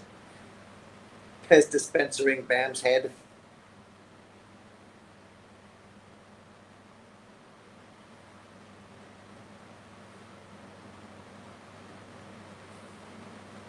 The problem with Vargas is when he's not punching, that's when he's vulnerable.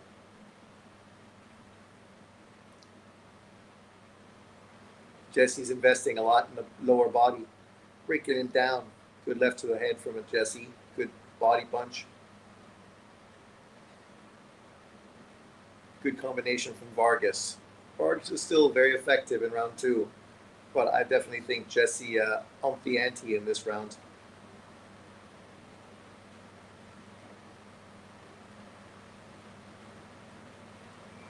Good counter left. Jesse's open for that counter left hand. He better watch out if he fights a Nui, because that shot's going to be dangerous. Dangerous. Good Vargas. Look at Vargas going, pushing him back. Ah, good end to the round, Vargas. Vargas definitely won the back part of that round, but Jesse won the early part. That was a good round for Jesse. He really put a lot of effort and aggressiveness early on in that round and was very effective. But Vargas, no pushover. He fucking stepped on the gas and really ended that round very well. So far, this fight's heating up into a nice little scrap. But I do think that Vargas looks vulnerable to the big fucking counter shot.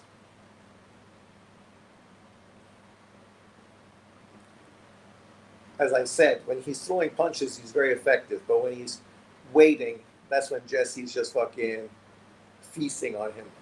So he's sitting there.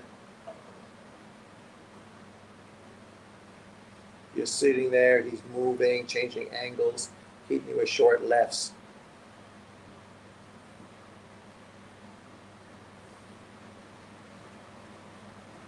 Vargas finished the round like he should. He did. That was a great ending to the round. Just to show Vargas that he ain't going nowhere. Round 3.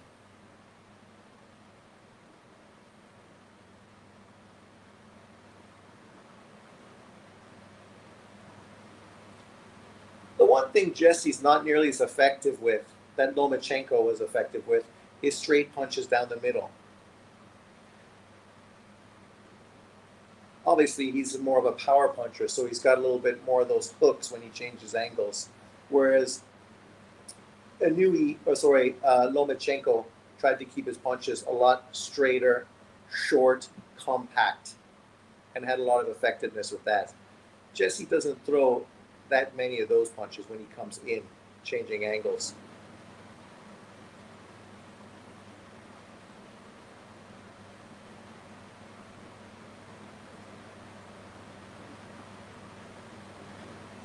And he's got that long jab, but he doesn't utilize the jab nearly as effectively as Lomachenko does. Lomachenko had short arms, but his timing on his jab was very effective. That's why he was able to take the jab away from Devin Haney, the much longer fighter.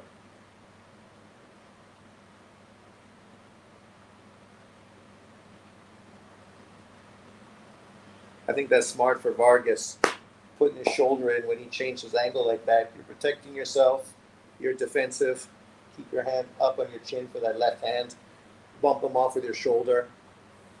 So even though he's turning you, he's off balance. Good body work from Vargas. Look at Vargas. Vargas is fucking game. Letting his hands go in combination. I love combination punchers.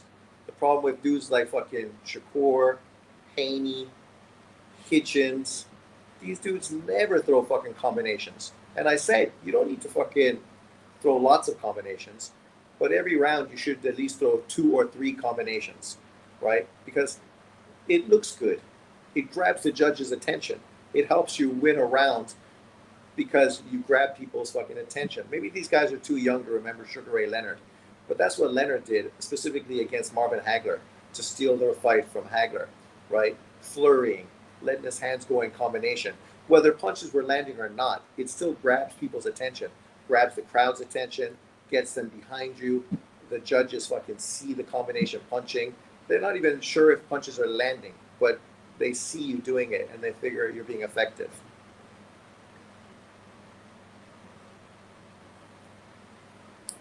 That's what was great about Roman Chocolatito Gonzalez. Underrated fighter. Haters and casuals like JB, they don't look close enough and appreciate the skill that Roman Gonzalez had doing what he did. They should go back and watch his early work and see how he was deflecting, rolling, blocking, and countering off in combination punching. Soft, soft, soft, hard, digging shots in, body and head, changing angles, fucking overwhelming guys. Like Roman Gonzalez was a beautiful fighter to watch. Beautiful. I like Lomachenko, but Roman Gonzalez was much more fun to watch the way he was fighting. The fucking non-stop flow of fucking combination punching from head to body, body to head. That's how you steal a round. I was going to say Sugar Ray. He let his hands go and threw 3, 4, 5 punch flurries to get attention. Exactly. All these slick black American fighters should take a page out of Leonard's fucking playbook. And it wasn't just Leonard that did that. Back in the 70s and 80s and 90s, that was normal. Look at Roy Jones. He would always fucking finish rounds with fucking 5, 6 punch combination flurries. Yeah, it's close. I would say that Vargas is up 2-1 so far against Bam. I think he won the first and third round. I think Bam was more effective in the second round, even though Vargas did finish the round with a push. Bam showing good movement, keeping him off angle, but you can see Vargas is prepared for that.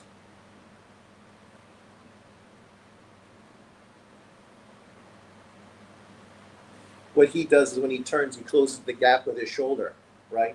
Taking away the space for Bam to be effective, turning him.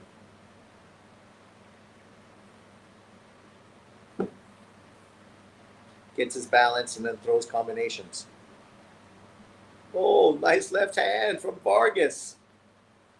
What? Vargas is fucking coming to fucking rumble.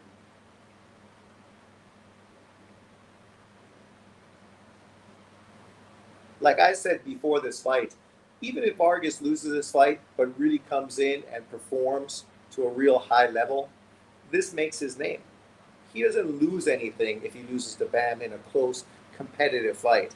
Actually, opportunities are going to fucking be elevated to him. It's going to build his name. People are actually going to know who he is and be familiar with him moving forward, right? We look at guys like John, that was a nice short left from Vargas on Bam, really had Bam stand straight up. You look at a lot of the fighters that John talks about when he praises black American fighters fighting guys that we know.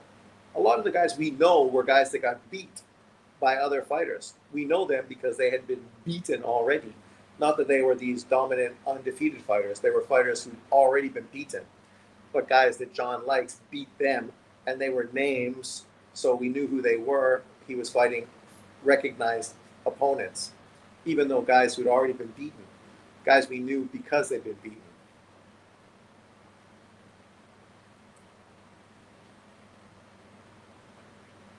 You got to give it to Vargas. His game plan's been very effective. The combination punching, smothering Bam when he does his turns, good counter punching. His jab has been more effective. He could utilize his jab more, I think, but still. Maybe he doesn't want to be countered by that right hand over his jab, so he's not relying on it.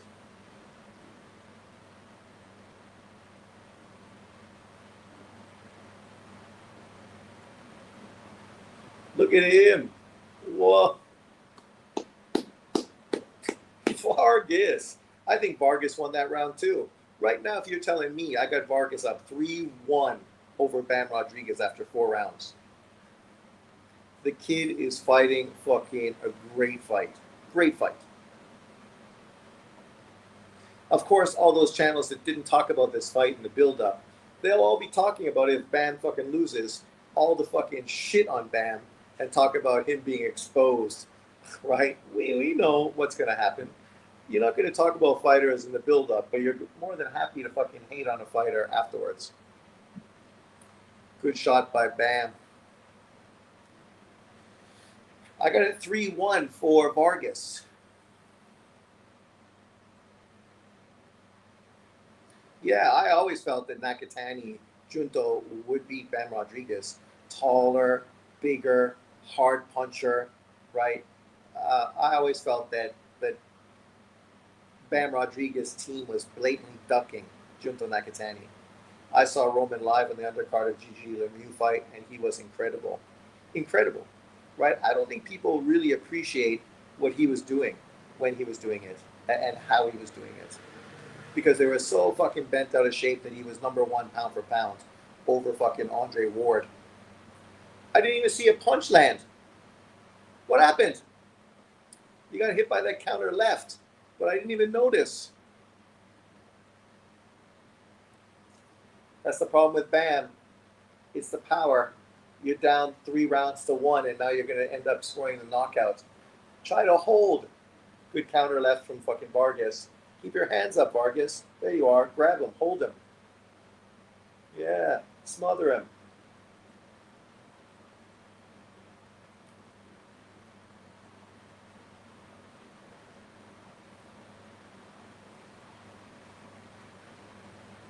I want to see the punch that landed. Literally, I didn't even see the punch land. Good going to the body, Vargas. That's a smart move. Oh. Jesse's jumping on him. He knows now's his chance. But Vargas is tough. He's giving it back. There you go. Good counter shots from Vargas. He must have hit him with an uppercut to the nose, which dropped him. Because Vargas's nose is bleeding, and I didn't really notice any big punch landed. And it must have been a short shot on the inside.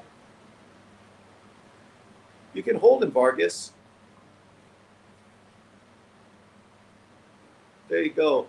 Jesse fucking open for that counter left hand, man.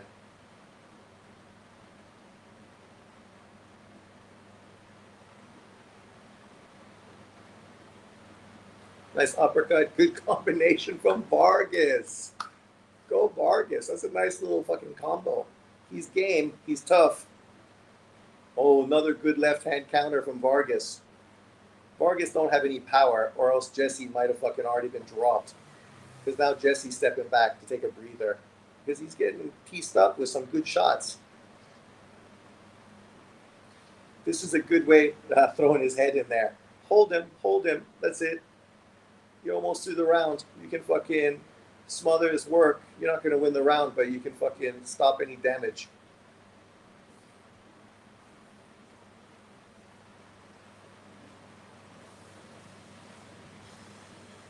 Come on, kid.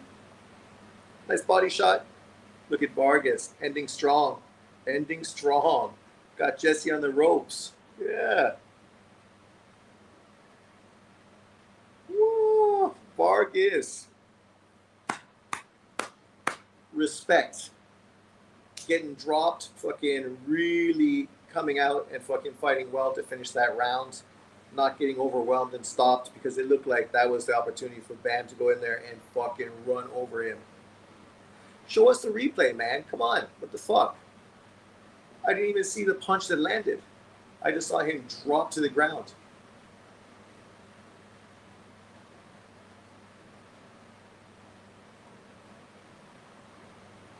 Ah, okay.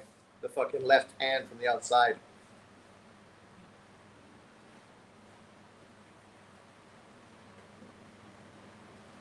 Boom.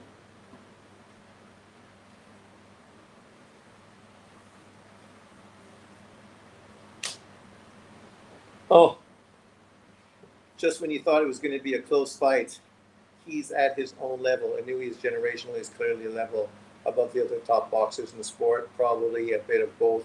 Bam still better than those two. If Inui Junto hitting Bam, he'd be in a world of hurt. Free Carmelo. Oh my God, Damon, stop. Carmelo is a fucking murderer. Why are you gonna free a murderer? The kid stabbed the fucking dude and killed him. Like, come on. In what world do you live in that it's okay to fucking kill somebody and act as if fucking you should be free? No, you shouldn't be free. The other kid's fucking, he's gone forever. So Carmelo gone for 16 years. It's fitting. Karma.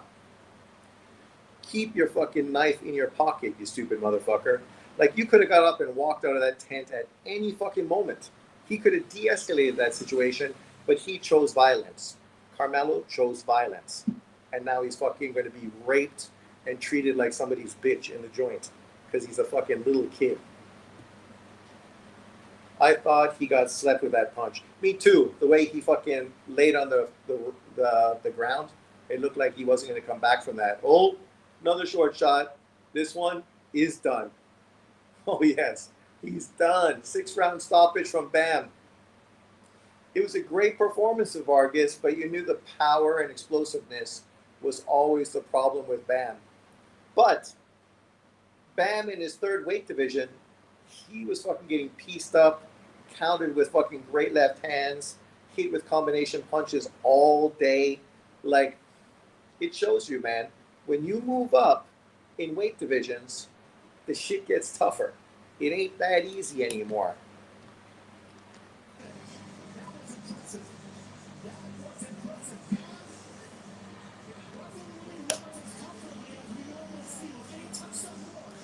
Because I had Vargas winning on my card.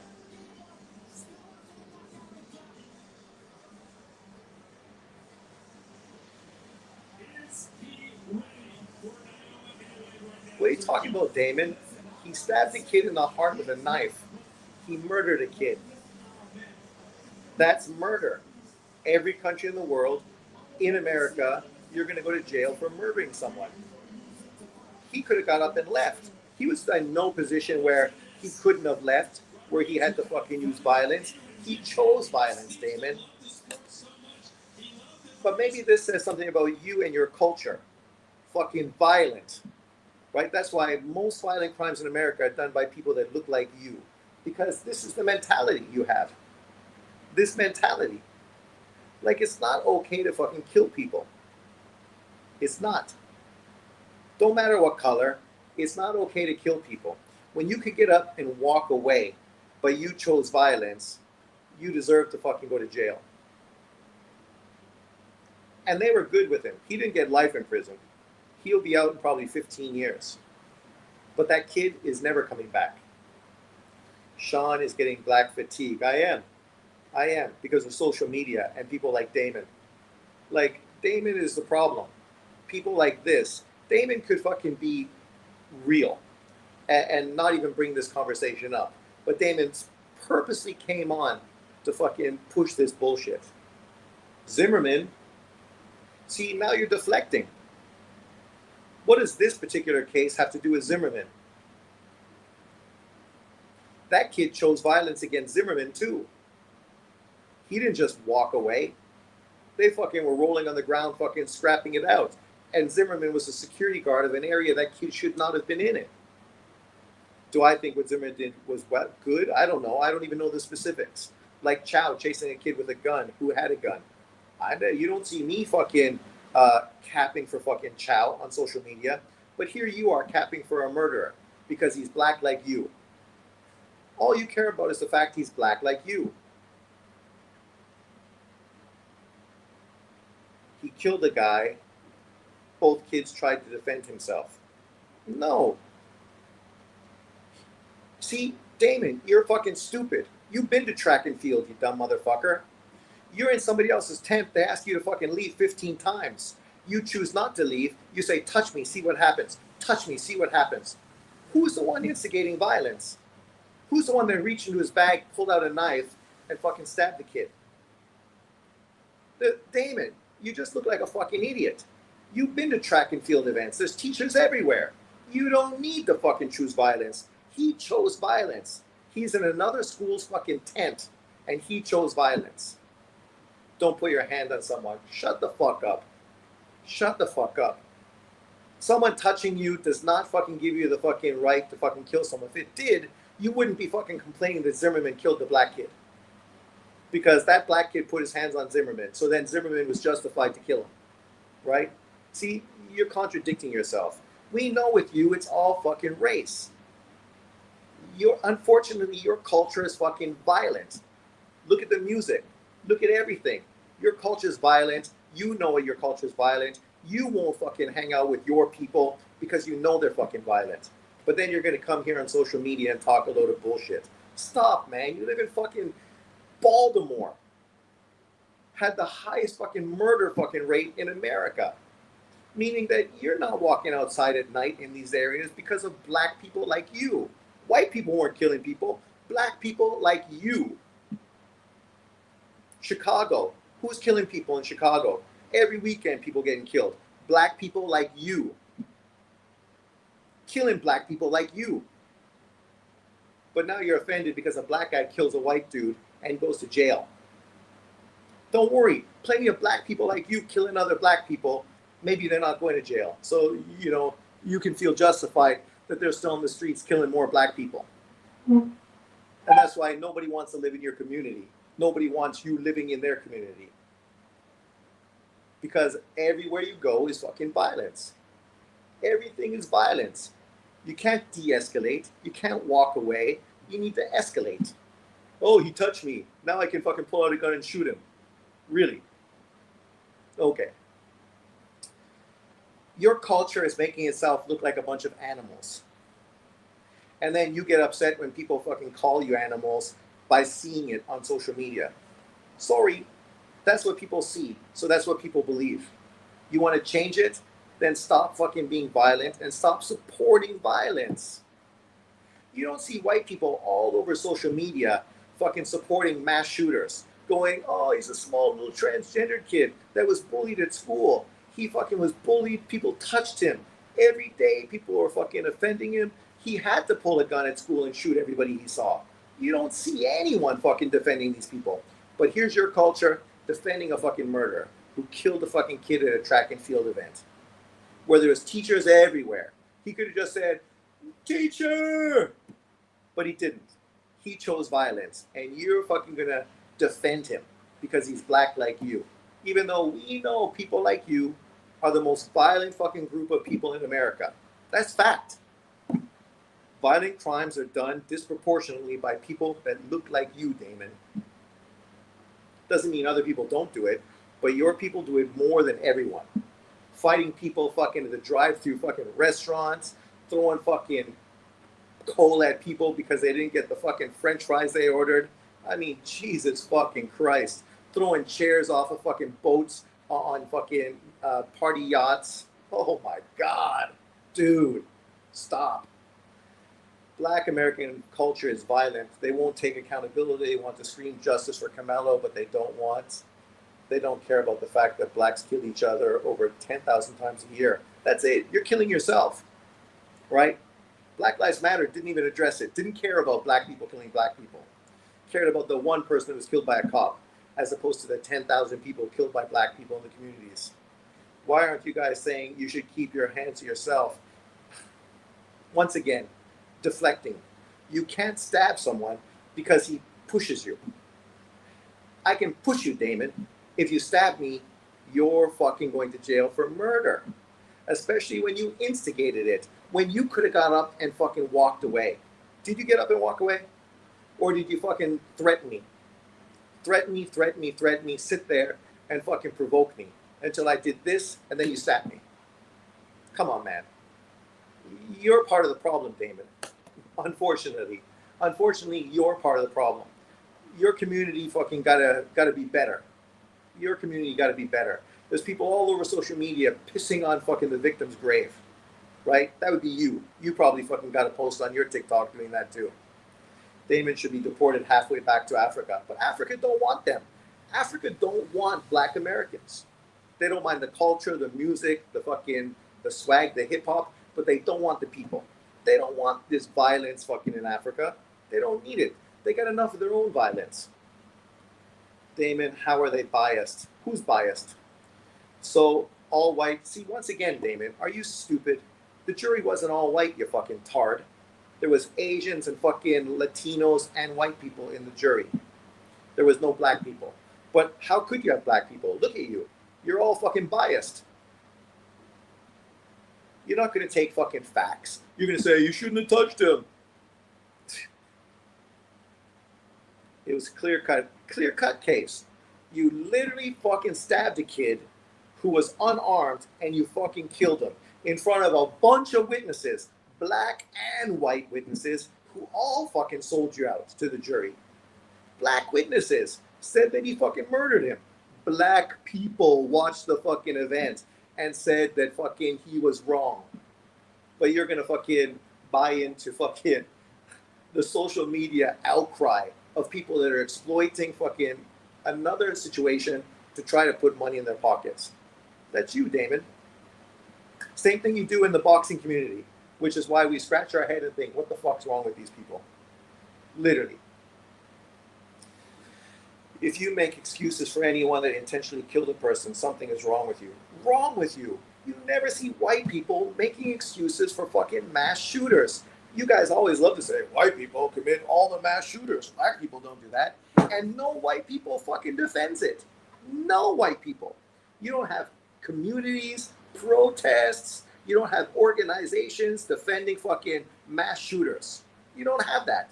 In the white community, people don't fucking defend that behavior. In your community, you defend this behavior. You defend animals that you're afraid of and you would avoid in your community. You know you would. I fucking lived in Toronto. I hung out in those communities where my fucking friend's mother got jumped and mugged, came back with a broken nose, 2 black eyes. You know, old woman supporting her fucking 4 sons. You think that guy would have fucking did that if the sons were around? No fucking chance. He victimized a fucking defenseless woman, right? A black guy attacking another black person in a black community where people don't want to go out at night because of fucking black violence against other black people.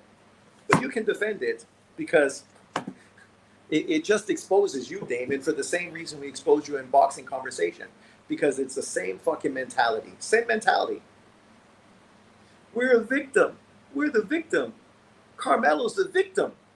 Carmelo's the victim. Somebody pushed him like that. Hey, get out of here. Go. Move.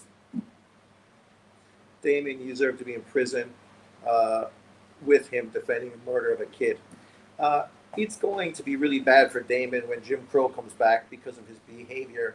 He'll only have himself to blame. And in truth, guys like Damon are only going to have themselves to blame anyway. Because when Jim Crow comes back, it's going to be pushed by the Democratic Party, the party they vote fucking in. The same people that pushed in Jim Crow originally. Right? So, you know, I'm not American, so whatever. I don't live in Canada. I don't need to deal with fucking communist Canada bullshit. I live in Taiwan. So I'm going to have to deal with fucking China invasion. But that ain't going to happen. Because Japan is fucking arming up, ready to go. And America is never going to allow China to invade Taiwan. So I feel pretty confident. Taiwan's going to say, he pushed me. So I stabbed him in the heart. What's up, Mike? What do you think of Bam's performance? He was getting pieced up. Landed 81-81, outthrown 279 to 213, 38% to 28. Vargas was fighting good. I think Vargas landed more punches than Bam, but if you want to say it was equal, it's probably just because of the round where Bam threw a bunch of flurries to try to knock him out after he dropped him. It was a good performance by Vargas, but what we did know is that the kid was chinny, and eventually Bam's power was going to fucking concuss him, and that's what happened. Great performance. Cardenas came back. Turan with the win. Elias Terraza ended up beating Adrian Rodriguez. The Americans fucking all getting beat. I mean, only Bam, the non-American, fucking with a victory, but beating an American.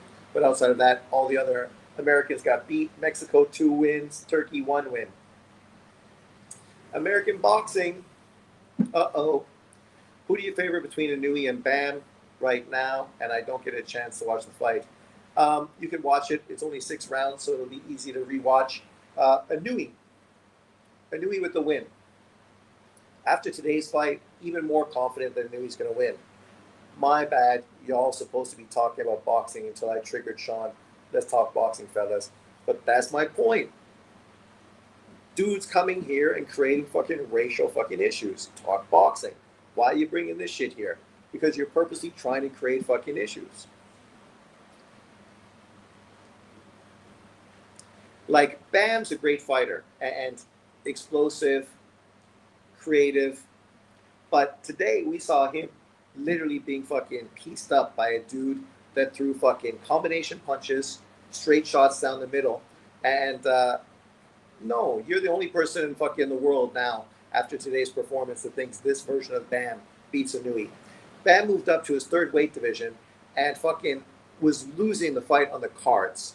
Needed to score a knockout win to fucking secure the victory. Got hit more in this fight than he's got hit in any fight of his career. Luckily, he was fighting a guy with no punching power and a bad chin. But come on. You can support Bam, but we know what's going to happen if Bam fights Inouye and Inouye wins. You're going to say, who's Bam? Who's Bam beat? Bam's nobody. Bam's not pound for pound. Look at Bam's resume. We know what you're going to say. You're full of shit. No one takes anything you say serious. So stop. Go fuck yourself. I still would have to favor Inouye. Bam exchanges a lot, and that plays into Inouye's hands. He's an explosive athlete. He's more explosive than Bam. Well, that's the thing. Bam's going to be moving to another weight division. I think he'll carry the weight very well. He will still have great footwork, still have power and explosive hand speed. But does he have faster hands than Inouye? More power than Inouye? I mean, does he have a better chin than Inouye? We've seen Bam get dropped by Estrada at 112 pounds. No, sorry, 115 pounds. I still think Bam currently the 2nd best boxer in the world. It's just not enough to beat the best boxer in the world. Well, I don't have Bam number 2. I think Usyk and Bivol are both above him, but top 5. Bam's offense is just as good as Loma's, but his defense isn't quite as good. He's got more power than Loma, but Loma is more effective with his jab, closing range, than Bam is. Bam is set. If Lomachenko was fighting Vargas, he would not have got hit nearly as much and countered with the left hand as much as fucking Bam got hit by Vargas. Not even fucking close. Bam is 2nd behind the Dream. Nobody except fucking for a bunch of fucking dumbass Carmelo should be free assholes on fucking American soil believe the Dream is fucking pound for pound number 1. Nobody. Stop. I mean, come on. The Dream is not above Shakur. The Dream is not above Bivol. The Dream is not above fucking Bam. The Dream is not above fucking Usyk. The Dream is not above Inouye. The dude's a distant 6th. I would put him probably behind Junto Nakatani because I just think, truthfully, Junto's a better fighter who's going to do more moving forward in his career. Junto's not chingy like fucking Haney is either. Haney's inactive crip. He fights once a year, and you think he's above Bam and Inouye. I'm staying out of this Carmelo case. See, I respect that. That shows that you are full of shit when it comes to boxing, but a sensible person outside of it. Haney hasn't fought since November, and he doesn't even have a date lined up. Yeah, I mean, literally, Haney could go this whole year without a fight. Imagine how that fucking works. You going 2026 without a fight is not a fucking good look. You're pricing yourself fucking out of fights. That's what you're doing. You've done it already. The Dream, laugh out loud, the Dream. I mean, I don't dislike Haney. stylistically, I don't think he's a great fighter to watch. I don't think fucking Usyk is a great fighter to watch. I don't think Bibble's a great fighter to watch. I don't think Shakur is a great fighter to watch. I think lots of good fighters are not entertaining. But I respect him as one of the top 10 pound for pound fighters in boxing. But this push to try to make him pound for pound number one, all because, of course, Crawford now retired and we need another black face in the position. That's what these people care about. Just having a black face at the top of the sport. I mean, come on. In that case, you might as well get a Canadian there, just like the NBA. John Boxing's channel, you said Black Power on his Carmelo post. Make up your mind. Of course he's going to say that because he's a fucking simp. Ass kisser. I dislike Haney. He supports a murderer and lied about Loma avoiding him to build his name off of him. That's true. Got beat and ran from the rematch. He's bad for boxing. He's a privileged black American fighter.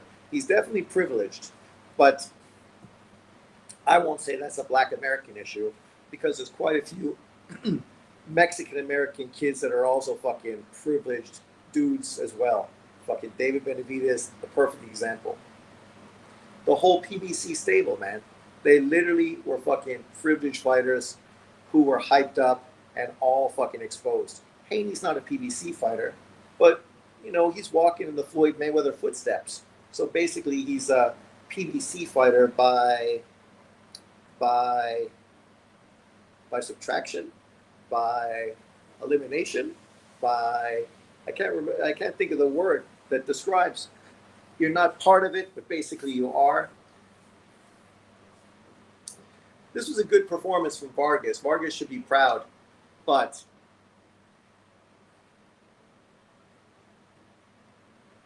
like that shot getting knocked out the way it did, it was just a straight left hand. Like, dude, you just got no dog in you, man. That's the problem. This is the second time you've been knocked out. It tells you everything you need to know.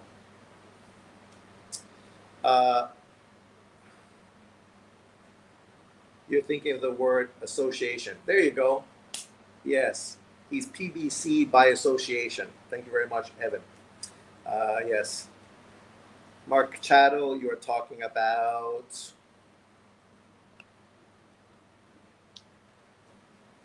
the Damon Wester guy. Waldo Shauna exposed how a Nui fighting Bam is not the same as Spence fighting Mikey. That's just fucking, like, for John to even push that narrative just tells you that with him, he's always looking at the racial component. Because it's the stupidest fucking take ever. Stupidest take ever. Like,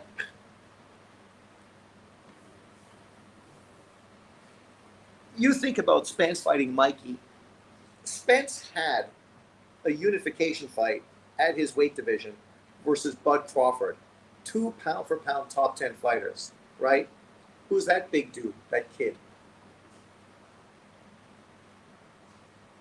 But like literally had a fight that boxing fans wanted, which was a huge fight, a pound-for-pound fight. He chose to pull the dude up 2 weight divisions, who also had a huge pound-for-pound fight versus Lomachenko. You could have did a double feature card with Lomachenko versus Mikey Garcia versus Bud Crawford versus Errol Spence, a co-PBC top-ranked production. And that fight card would have done huge pay-per-view numbers. It would have been fucking a great card. Everybody was fucking crazy over. But PBC fighters, doing what PBC fighters did, chose fucking the easy route. Duck the smoke, the fucking cherry pick. That's not what Inui's doing. Inui's cleaned out the 122-pound division, just like he previously cleaned out the 118-pound division. What division did fucking Spence or Tank Davis clear out? None. None. Tank never unified. Still has never unified. Dude's 30 years old. Never unified ever. Spence unified, but at that point, he hadn't. At that point, he was a one-belt champion, had never unified against anyone when he fought Mikey Garcia. I mean, come on, man. You can't make this shit up. Haney's best No, I'm talking about you, St. John. Spence started at 154. Mikey started his career at 126. I'm talking about you, St. John. Dream. Davidoff. What's Robert Garcia saying? Going to talk about a Nui? Team members, whatever it is, they're going to take out whatever's benefits them the most. But me personally, I would prefer Medina because he's a very strong fighter and he's going to give us that test. Who? We'll let you go back and Medina? We appreciate you coming out. This tremendous performance by Bam Rodriguez, that 3-division world champion. A wonderful night. Bam Rodriguez and his training. Even though he shouldn't be a 3-division champion. We continue to talk about the incredible not only efforts behind Bam here tonight, but really solidifying. Luma's going down to 130. You know, it was interesting, Sergio, like he looks so not only composed, but there is energy behind every single punch. He didn't look tired at all. No, that's the Baron. Tired? That's his style of fight. They fought 6 rounds. But this time he was getting a little touched up. You see, He was getting touched up. and you heard it from the Well, probably going to be Bam versus Inui's brother first. Yeah, I agree. Look, right there, Bam, that's the most we've ever seen Vargas. So he had to respect the punches that were being landed by Vargas. Look, personally, when I'm talking about Garcia, a former champion, a great trainer, I know that he wants to take a little bit of time off. I know that he doesn't want that Bam Rodriguez fight. We know how he feels about the promotion and Eddie Hearn. And I'm glad that they're going to take the time. He just said he wants to fight in September on Canelo card. He But not just yet that. But not yet that. He wants to fight there. September, Medina. September is a good time. It's June. What are you talking about? That's a good time. Medina makes good sense. And Who's Medina? I anticipated Team Bam to want one more fight. Loma versus Foster. But that fight just doesn't sell. Foster's a nobody. Would be a huge favor. Get Foster to beat on his resume, that would be a great fight for Bam. Navarrete. And then at least maybe the fight makes sense and it's a 3-belt fucking fight. Kakachi, Foster, Nav, all solid title holders. The top at 130 is really good. Well, I won't say that. They're okay. Medina. Like literally before Medina won his title, I don't think anyone even knew who fucking Medina was. Porky Medina.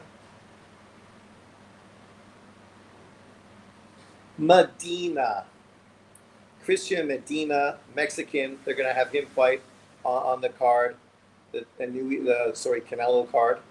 26-year-old, 5'5", 67-inch reach. Just beat Adrian Curiel, beat him by decision.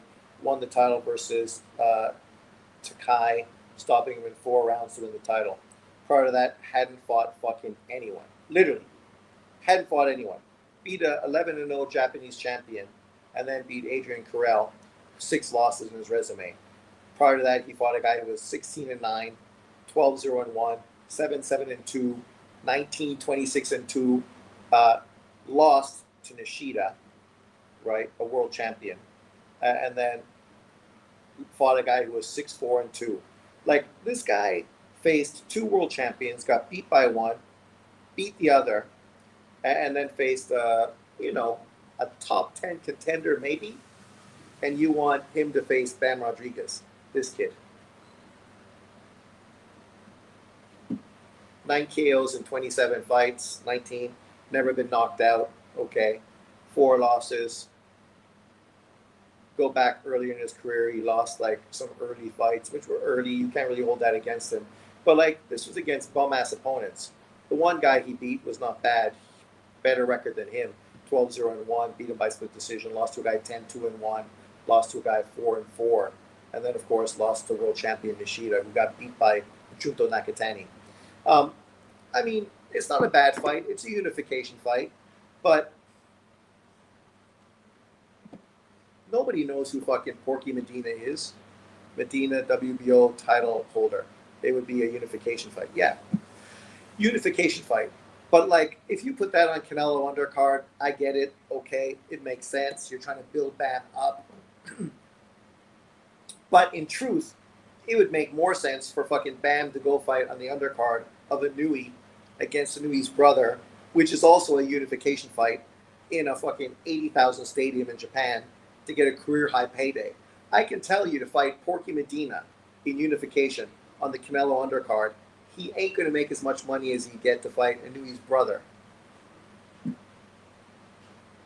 And that would build up the Inui fight, which is guaranteed to pay him fucking career fucking money. Right? It's fine. You could fight for unification at this division. I mean, you got Porky Medina, you got Inui, that's 2 champions, and then who's the third? Another Mexican kid, I think.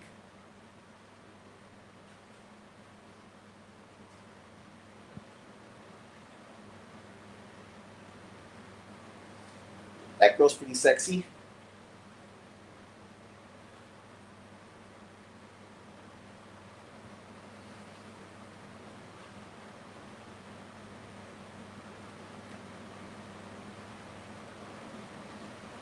Who? Tatsumi. So you got fucking Medina, Inui, Tatsumi, the other world champions. Somehow they put Jesse Bam Rodriguez as the number 1 fighter in the division, even though it probably should be Takuma Inui, who's now a 2-time champion. You also got Nashikawa, who's not a world champion, but is a huge name in Japan. That would be a big money fight as well. Potentially Ioka, which we know he loves fighting the old fucking guys. If Bam fights Inui and Inui after, he'll make so much money that he might retire. He said he will retire early. Yeah, well, that's the kind of thing it is, right? Where you're fighting 2 fights like that, making millions and millions of dollars. You could retire, like his brother, who also retired very early from the sport of boxing. We know in truth he'd rather just sit around, watch anime and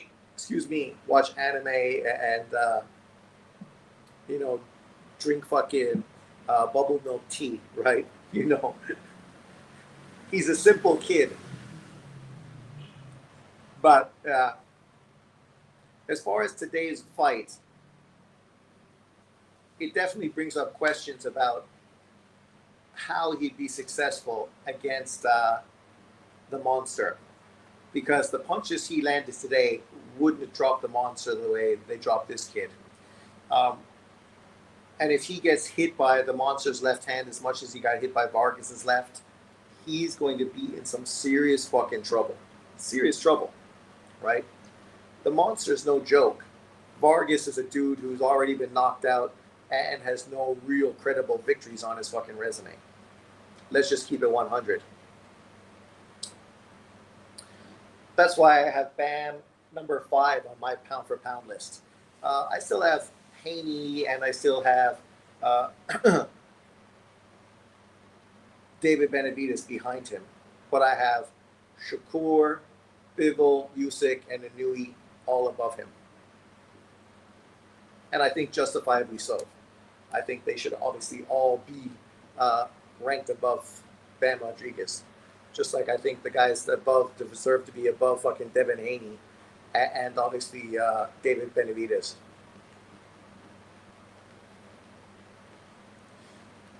What's going on with the NBA game? Let's turn that on.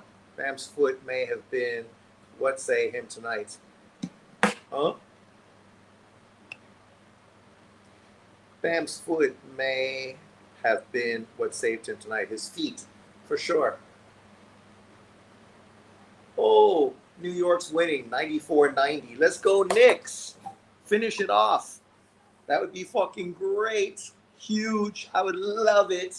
Nothing I would like more. Huh? Come on.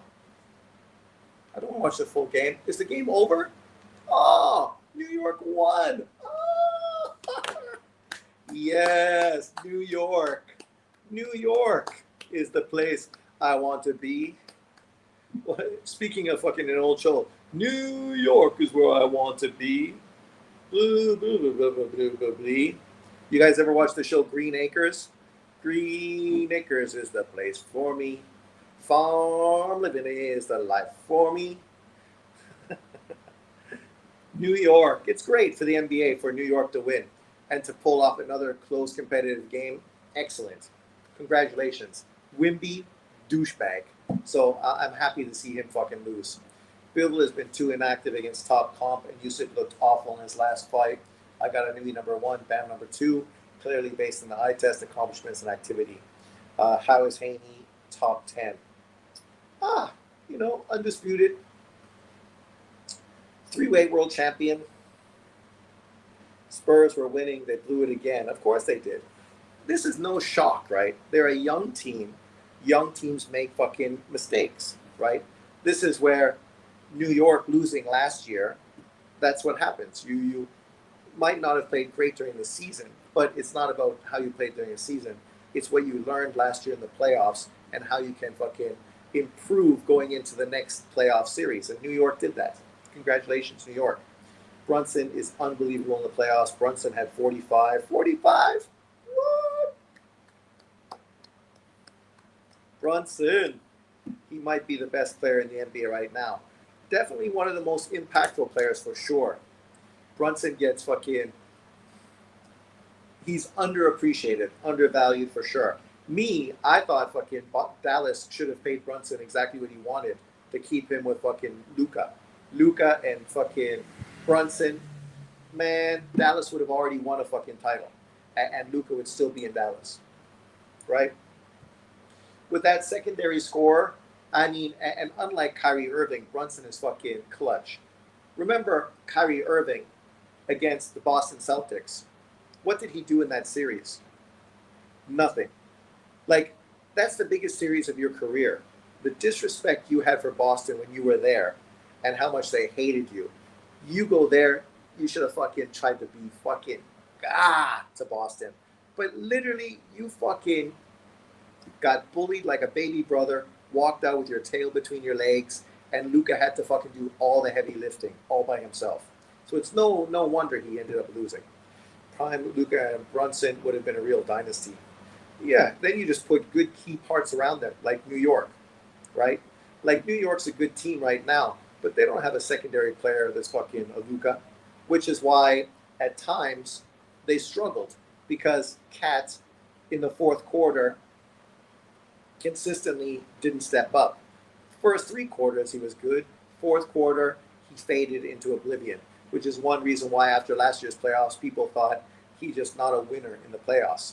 But luckily for them, AJ fucking Anunoby fucking stepped up and played like a beast. A beast.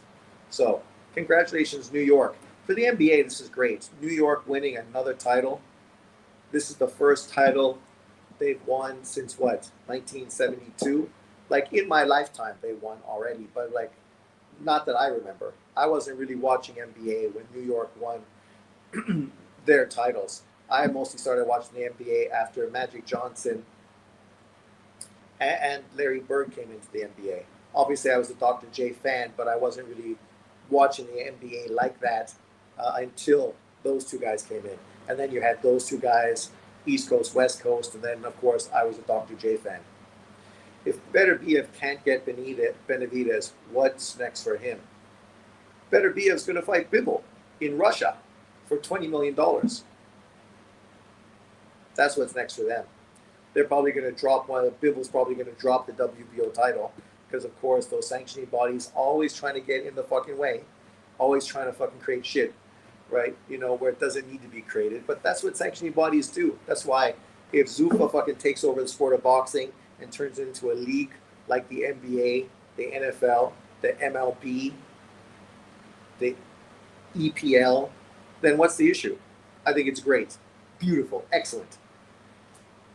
We'll get all the fights we want. Mandatories will fucking mean something. And there will be no running, no ducking, no promotional fucking bullshit going on.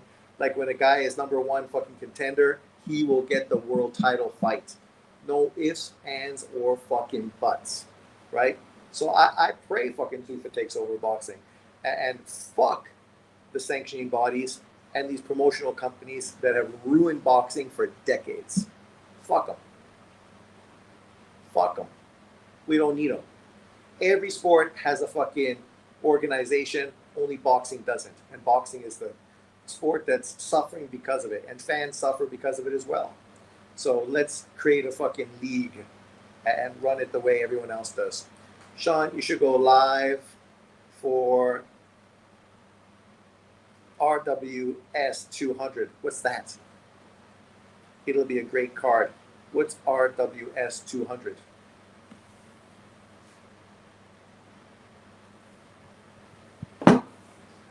I don't even know what that is.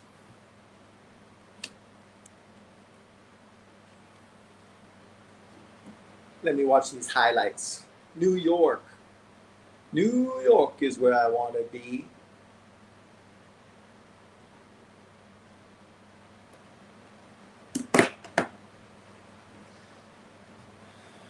Huh? Raja Madida World Series. Oh, Muay Thai. Okay. Yeah, well, I'll pass. I watched Muay Thai in Thailand. That was more than enough. But thanks everyone for jumping in. I'm going to call it a day, eat my lunch, go buy a coffee, feed Lily, and chillax on my last day of the work week. So, peace out. My Knicks won the title. I'm just watching the highlights now. Good job, Rafa. I'm happy New York won. Go Brunson. Teabag Lily. What are you talking about? Teabag Lily. Like Lily would care if I teabagged her. She wouldn't even know what's going on.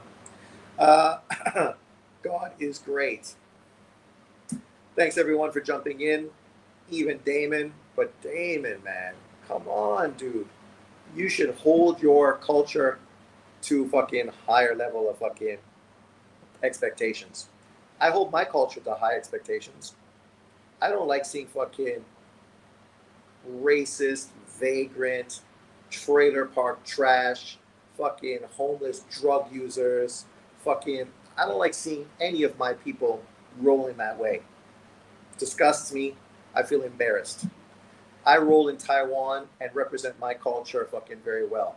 Friendly to everybody, teaching their children, being a great role model and representative of white culture. That's what I do on the day-to-day. But thanks for jumping in. I will see you next time. Peace out, everyone. Later.